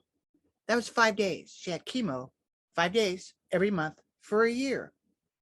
Now, a few years before that, I'd offer catastrophic protection for my family, but my dad was very adamant because from the generation that thought Medicare would cover catastrophic illness. That's what he was taught.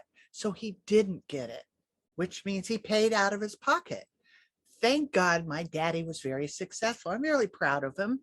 He went to school. Einstein was one of his teachers. He went to Caltech, and he was a genius, brilliant, and had a few classes with Einstein. He was very smart. He did well back in the days of the market and his business, and he had multi-millions of dollars. So he was able to pay these things. But what I found out was this $1 million just wasn't the chemo. There's drugs, therapies, but guess what?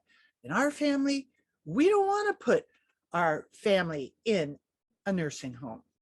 So we learned how, and this is how a lot of my high-end clients do it. The top 1%, create your home as the nursing home, right? You put the rails and the ramps. And don't think this is something that's for age 90 or 100. This is happening to a lot of people at younger ages because of the medical challenge that we're in right now. So you need to know about this and be aware of it and be safe. Set yourself up for success. Catastrophic illness, and this is what I have seen in my 30 years of practice, is one of the 3 things that wipe people out in the end of their life. The 3 things, like I said in my book, 3 secrets for the safe money in the fabulous future. And I say, ready for pre-retirement, plan retirement early. And don't feel bad if you're already retired and you're hearing me. I work with people all the way up to 90. Okay. So it's never too late. We just didn't know what we didn't know. So we're living longer than we did before. You know, there's all kinds of crazy variants and different diseases that are coming. And this was back before the pandemic. 7 out of 10 seniors ended up in a nursing home.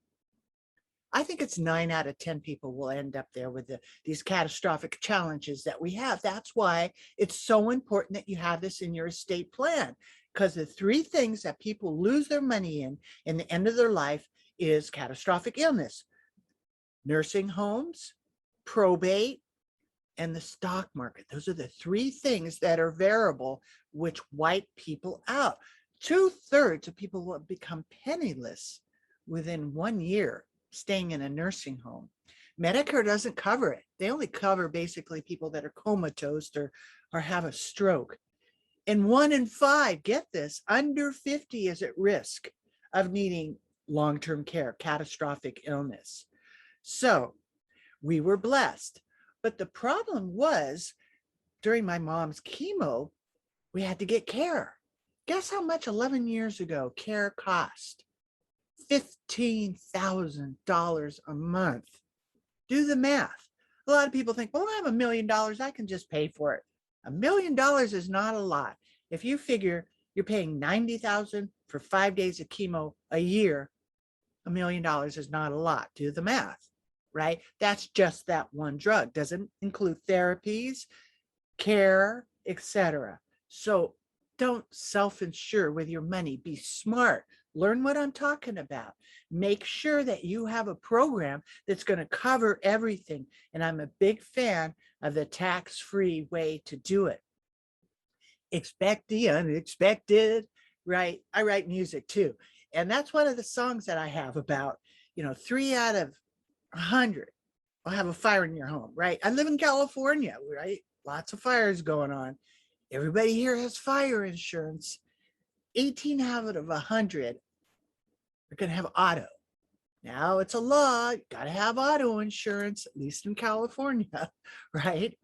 What about long-term care? 7 out of 10 of us are going to have catastrophic illness. How many of you are covered? And when I do these live events, and I do a lot of live events, you can always invite me to your groups or webinars. I'm doing a lot of virtual. Most people, there'll only be about 2% of people will raise their hand in the audience. Why? Their employer maybe will take care of it, but most people don't even think about it. It's not even in the plan. How are you going to pay for it? Do you buy long-term care insurance? And I'm not a big fan of the standalone, like it's like auto insurance where you pay a premium every month for something you may never use. It builds no cash value. I'm a big fan of the life insurance long-term care where you're paying a little premium and it creates cash. So if you don't use it for long-term care, you can use it for your family or cash while you're alive. So there's some other creative strategies that you can do. Like I told you, if you pay out of your pocket, the cost of the nursing home is going way up. Now, these are old numbers, but $170 per $1,000 a day is a nursing home, and home care is going to go anywhere from $250 to $350 to $500 a day, depending on what zip code you're on. Now, my mommy had cancer for 10 years, and the doctor said she'd only live one. And she, lots of prayers, and she kind of changed her diet a little bit, But her will to live, she went 10 years, God bless her. And my daddy had made the plan that he was going to outlive my mom, but he ended up outliving the plan, the mom. And it was 91. He was still working, really in good shape, but he fell and then he needed help. And so we had to get a caregiver.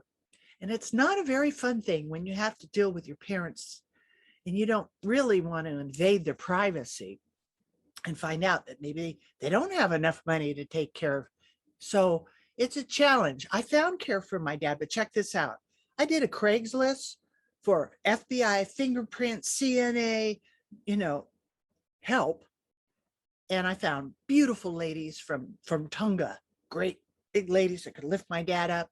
Well, that was $70,000 a year. That was in 2006. Okay. It's very expensive. You want to make sure that you have this covered. Make sure your assets are protected. You have automobile, homeowners insurance, health. You are your most valuable asset. So take care of yourself.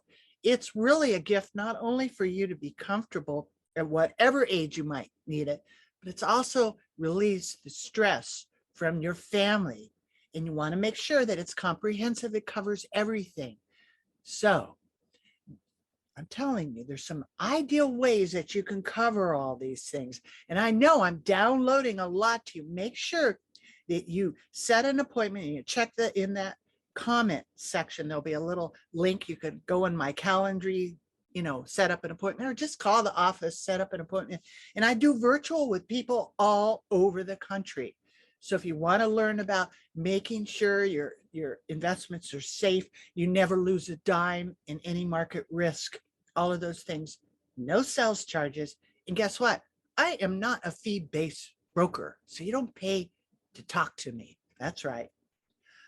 All right, so we're on the home stretch, you guys. Now, this is a really big one. Everybody needs a living trust. When I first started, I was working with an attorney. I was in a paralegal. I'm now an LDA. It's kind of one step up from a paralegal. I'm a legal document assistant. I'm licensed to prepare documents. I have a picture ID with the bar, but I'm not an attorney. I don't give legal advice. I don't talk in court. I do talk in court when I sue. Attorneys actually sue 2-1 when they tried to steal my business. But that's another broadcast. This is about you not going to court. This is about you avoiding probate. So when I was sitting there with this attorney, there was a widow, and all she had was a house and a car. She didn't have any money. This is 1991, 92. And he charged $5,000 for a trust back, that long ago, 30 years ago. And I said to him, hey, can you give her a deal? She doesn't have any money. He looked at me so cold, like, no. Like, whoa, I'm out of here. I didn't like that. It wasn't heartful. And I decided, you know what? I am going to give these trusts very affordable to people. And I broke the market. I'm not bragging, but I was one of the first people in Southern California to do workshops on what's the difference between a will and a living trust. And back then people thought, oh, only attorneys can make living trusts. Living trusts have been around since the Middle Ages. That's right. Another secret that I talk about in the book. It's not secret. Nobody talked about it. Why? Probate's big business. That's why it wasn't talked about. But a living trust avoids probate. And because I ended up doing so many workshops and a lot of paralegals went independent, they created a designation for people like me to help people create their documents. And again, as I told you earlier, I've created over 6,000 living trusts, never had one problem. We've tested them out, right? They work. What happens after your death? Fortunately, there's strategies. So an estate is simply all the wealth you've accumulated. Now, a living trust just is not an end of the life document. I want to put this in the beginning.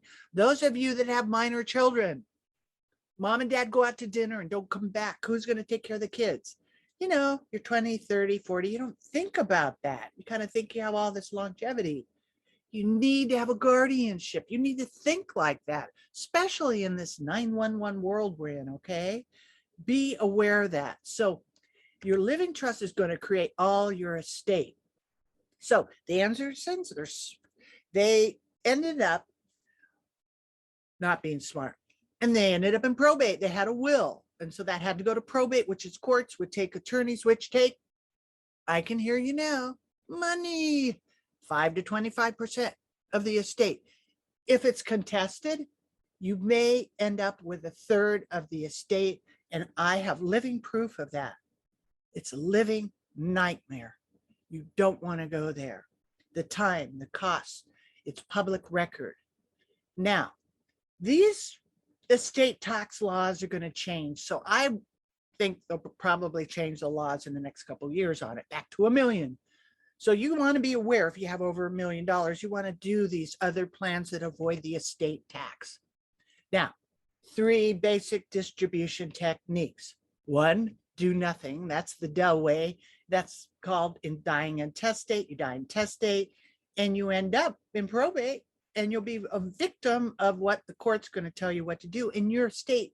You might have some sibling handling your estate that you don't like, and your money may not go to that charity, may go to that sibling.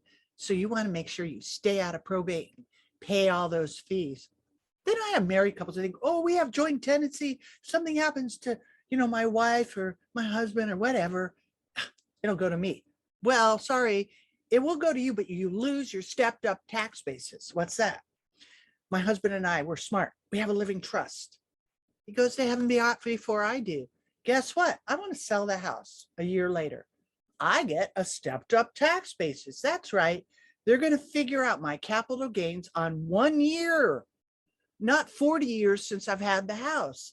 That is a huge tax savings. So this has a lot of benefits. It's not just end of the life.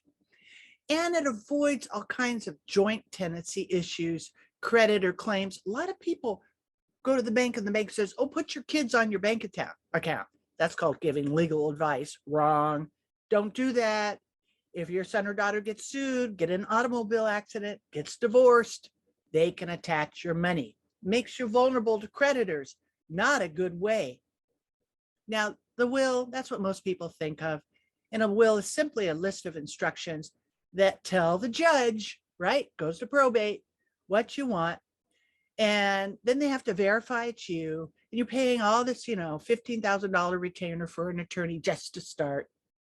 You'll be vulnerable to all the fees and taxes that are slammed on you in probate, and you're guaranteed a trip through probate. Now, I want to throw this in because a lot of people get married, especially in my generation, get married, get divorced. Living trusts act as a prenuptial agreement. So you build an estate, maybe you get divorced or maybe you just have a good estate and you want to, keep it to your family. You could create a living trust and it acts as a prenuptial agreement if you don't put that spouse on there, and then create another trust with the estate that you're building with that spouse. Very cool strategies. Okay, what's a living trust? A living trust is a legal entity that's created to own, manage, and distribute your assets in accordance with your estate. That's right. It avoids probate, avoids courts, avoids attorneys, and it minimizes the fees and taxes that are put on your estate when you go through probate. They also have another benefit. And I bet you don't know this, but 2/3 of all the matters that go through probate are conservatorship. So if you become incapacitated and you don't have a power of attorney, and that's any age, mind you, the state will appoint somebody to you. You don't want a state appointed caregiver, power of attorney. You want your family or your friends or people that love you to be there. Living trusts have conservator benefits built into them. Now, living trust, you can maintain full control over all the assets you place in the trust. Sounds cool, doesn't it? So how do living trusts work? When you set up a living trust, you're going to simply transfer the title of all the assets you wish to place in the trust from you as an individual to you yourself as the name of the trust. And that avoids probate because the language in the trust is set up to avoid the courts. And it's a very cool thing. people ask me, well, how come nobody knows about this? Just like how come people don't know about a lot of things right now? Information is withheld, and it's about money. There's more money in probate. And really, I literally had to fight a lot of information for decades around living trusts. They've been around since the Middle Ages. Most people just thought wills are common knowledge. So it took decades to get this as common knowledge. And a lot of the states are just kind of waking up to this, but it's really, really important. So let me show you how this works. Now, we'll just take a case study. Mr. and Mrs. Smith, they have an estate and they have 2 kids. They're married. They have $200,000. By using the living trust, it's going to allow them to save an estimated $30,000 to $50,000 in probate fees. You heard me right, with $200,000. And the assets will go directly to their kids without me, without an attorney, without probate. It's so wonderful. All that happens when you go to heaven, which I hope you all do, you're going to get the trust and the death certificate, and they go to wherever you have your assets, and then they distribute it. It's that simple. Really is a beautiful thing. Now, I'm not really going to go into a whole lot about AB trust and marital trust, but there's some creative ways, irrevocable trusts. If you have high-end estates, individually, I talk to you and I customize everything that I've been telling you about here for the last 46 minutes. Really, I got to be able to customize this for you. And it's never a one size fits all. You know, I'm trying to create a plan that is for you, not what makes the best commission. And you know what? I have one price for my trust, and I make that the same for everybody. And it's our trust is a package that includes a revocable living trust, a power of attorney for financial, a power of attorney for health, a pour over will, a living will, one deed, after death instructions, special instructions. We give it away for $1,200. We make them for banks.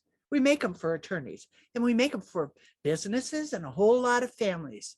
And like I said, we get referred, and thank God for referrals, because I have an Armageddon business. Everybody needs these things. I don't care what level you're at. You want to make sure you pay attention to this. Make sure, even if you don't have monies, that you have the health care. So now, Mr. Goodman, he's a widower and he has no children. His estate is worth $350,000. He's going to set his estate up to some children of some lifelong friends. And it's really cool because it's going to save him $45,000 to $60,000 or more in probate fees. So all the estate, all his hard-earned assets go to his friend's family. Now, the friend's children, he can set this up. And I've had a lot of issues with maybe kids in people's family are on drugs or alcoholic, or they don't like who they're married to. You know, you could actually set this up to have it work, you know, when you're after the grave. So he set this up that they would not get their money unless they went to school. And he had all kinds of provisions on it. Here's a cool story. Bing Crosby, right? Remember Bing Crosby? Maybe a lot of you guys don't remember, but you know, back in the 30s and 40s, he was a real famous, and he had movie star, got a trust. He set his trust up that it was not going to be distributed to age 65. Why? Well, he had multi-millions. He wanted to make sure his family did something charitable for the world, write a book, give something to charity before they would get their inheritance, like just not live off of, you know, the money, do something good for people. So it's kind of a cool story.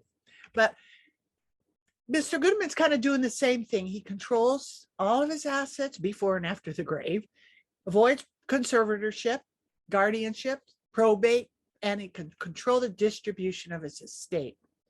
Now, a few other estate planning strategies that our trust includes are living wills. This is important. You want to make sure that your wishes are important. Now, I'm into, you know, health is wealth and vegan and take care of myself and, you know, peace on earth, no killing, all that. But I want my own wishes. Like I told Jason at the beginning, I had a pituitary tumor, and I opted off of drugs and surgery, and I did prayers, fasting, cleanses. I have other videos about that. But the point about that is that I want my own wishes. So you want to make sure that your doctor has it ahead of time. You know, do you want chemo? Do you want a ventilator? Do you want these things? Get those on your healthcare. This is for people that don't even have money. Make sure you get one of these, okay? It's really important.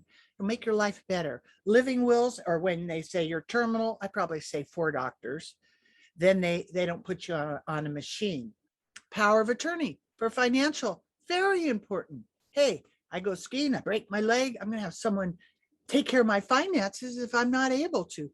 Very important document for everybody. And then the power of attorney for healthcare. Now we have a real elaborate one because it actually lists different treatments. And you can actually write, well, you know, do you want chemo? Well, you want this or you want that? And you can customize how you want your kind of treatment. Everybody's treatment should be honored. We're all individuals. We all have different ways that we do it. Make sure that your healthcare provider has a copy of it. You know, and our living trust includes all of that. Now I said it was $1,200. That's for one deed. This is the same trust. Attorneys charge $2,500 to $5,000, depending on what state you're in. I'm not a one size fits all, but I don't like the model where they look at how much money you have and then they're going to charge you more. I hate that. I want to, you know, be fair with everybody. So that's the real deal there. You want to keep your money out of courts and make sure that it's not paying all the fees and taxes and contested in public record. And, you know, the biggest thing that goes through probate, like I said, 2/3 is living probate. If you don't have all the paperwork that I just told you, you do end up in probate and end up in a mess. If your beneficiaries aren't set up right, you also end up maybe in some sort of a reburied nightmare. I'll tell you, I've had a few clients come in, second marriages, wife sitting there, whoops, he forgot to take the first wife off the policy. And boy, did they butt heads right in front of me. You know, I found that a lot of my conversation is mindset. And I would say more like 75% is mindset, 25% is writing an application. That's why my business partner, Tia Ross, and I started Legacy Shifters. So we have programs in Legacy Shifters that we'll be coming back and broadcasting about, where we built in mindset with money. And we have a meditative course where we get you empowered around your money so you can take action and do the right thing. This guy, look, he's got blood on his teeth. Gross. Now they're okay for emergency funds. You don't have to go run, take everything out of there. But I've had clients that go in the bank and they say, oh, yes, I have $50,000. Where should I put it? You know, and they're, oh, we'll put it in this or that. But what if I go to a nursing home? Oh, well, you need to see a certified senior advisor like me, right? Or an elder estate planning attorney. But we don't know. We can't give you advice. So that's not very smart. Right? To go to someone that doesn't know what's going on with your money. So it's okay for emergency money market kind of things, but they have no clue in any kind of planning device. Everything's automated and their interest rate, what 0.5 for a year or percent. You're paying taxes on money you're losing. The inflation is up in the 5s now. It's crazy. Can we bring that one back again? I know. This alligator, I got one too. Procrastination. I don't know where you put yours. Maybe it's under the bed. Maybe it's in your storage shed.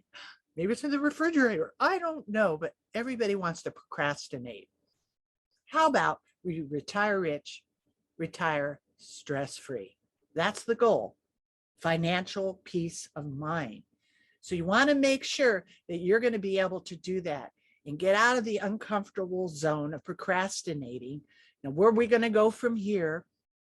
There's going to be a link in the chat. Hopefully it's been there the whole time. You're going to say yes, hop on the phone with me. It's like 15, 20 minutes. I just ask your age, your wealth, your health, your goals. Then I'm going to take all of those 30 years and I'm going to go research something for you. And then we'll do a virtual call and I will teach you virtually what I just did, how it relates to you. That takes half an hour.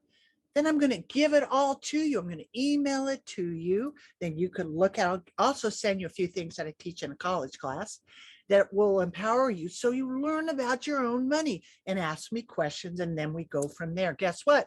There's no charge for that. I own what I sell. I believe in what I'm doing. And I know people need me right now. We're at the top of the market, you guys. Be ready, be safe. So, do you want safe money? Yes, put that yes in the box, right? Chat it out. And also, if you have any questions in there, you can also email me the questions, or Jason will get me questions. We'll hop on the phone. We'll just go through it. You say yes. The important thing is you want to protect your estate from losses, taxes, and long-term care. Hop on for the financial fitness strategy session so your money will last as long as you do, because when you have health as wealth, you're going to have healthy money, and that healthy money does give you a happy life. Now, happiness is not just around money, but it reduces the worry and stress. And I want to make sure you realize we will be able to cover everything that we've been talking about today, and anything else that you may have on your mind. Remember, it wasn't raining when Noah built the ark. We're kind of in that time. You can see different storm clouds kind of popping up. I'm not a gloom and doom person. I'm really positive, but I am aware we are in those times. We're in those times that I've been talking about for a long time. I always thought, it's kind of down the road. And now I'm kind of hitting myself in the head going, whoa, it's later than I thought it was. That's what I'm saying. And I've been planning for this for 3 decades. I've been expecting this for that long. That's why I know about safe money. And like I said, I make trusts for attorneys. I have a few, thousands of people for referrals. You can go on my website. You can get my book there. You can read all about me. I'm a national speaker. You guys can come and invite me to your classes. I got invited to the U.S. Government Financial Officers Association. I got invited to the Grammys, got to speak to the group there. And when I went to the government, this was really kind of funny. These guys are like the directors, very official, handling billions and trillions of dollars. And I said to them, well, you guys, the IRS code book has 73,000 pages in it, right? And how many of you guys are ready for retirement? And nobody raised their hand. And I looked and I thought I was being funny. I said to the director, well, you're the government. He looked at me and I said, well, why? He said, we're busy taking care of other people's money. He was right. And that's what we're doing. We're busy taking care of working, our kids, our life, and everything that's coming at us. So take a moment out of your life, sign up for a financial fitness strategy session, hop on with me, see how we can empower your estate. It's a really beautiful thing to know that your assets are protected. You'll be able to call my office, set up hop on, set up a Calendly, email me. Anyway, I've got every way that you can contact me. It's my joy to be able to be able to share all this. And I've been kind of going fast to dump everything as much as I could because I have so much to share. So we'll be able to customize this for you and be able to actually set your ship on the right course and map out your fabulous future so you won't have to worry about money. Imagine having income you'll never outlive. That is huge. AARP said 69% of people are more worried about running out of money, right, than death. That's what people are worried about. So imagine you taking that off your plate. You're not worried about running out of money, which gives you longevity because it gives you peace of mind, financial peace of mind. And again, I want to thank you all for joining me here today. Thank you, Jason, for this fabulous opportunity to talk to all your beautiful people listening. And I look forward to connecting with everybody. Thank you so much for being here today. God bless. Thank you so much, Kris. Great presentation from Kris Miller. You definitely want to get a free financial fitness strategy session with Kris. So go to a Calendly link, give her a call, book a time.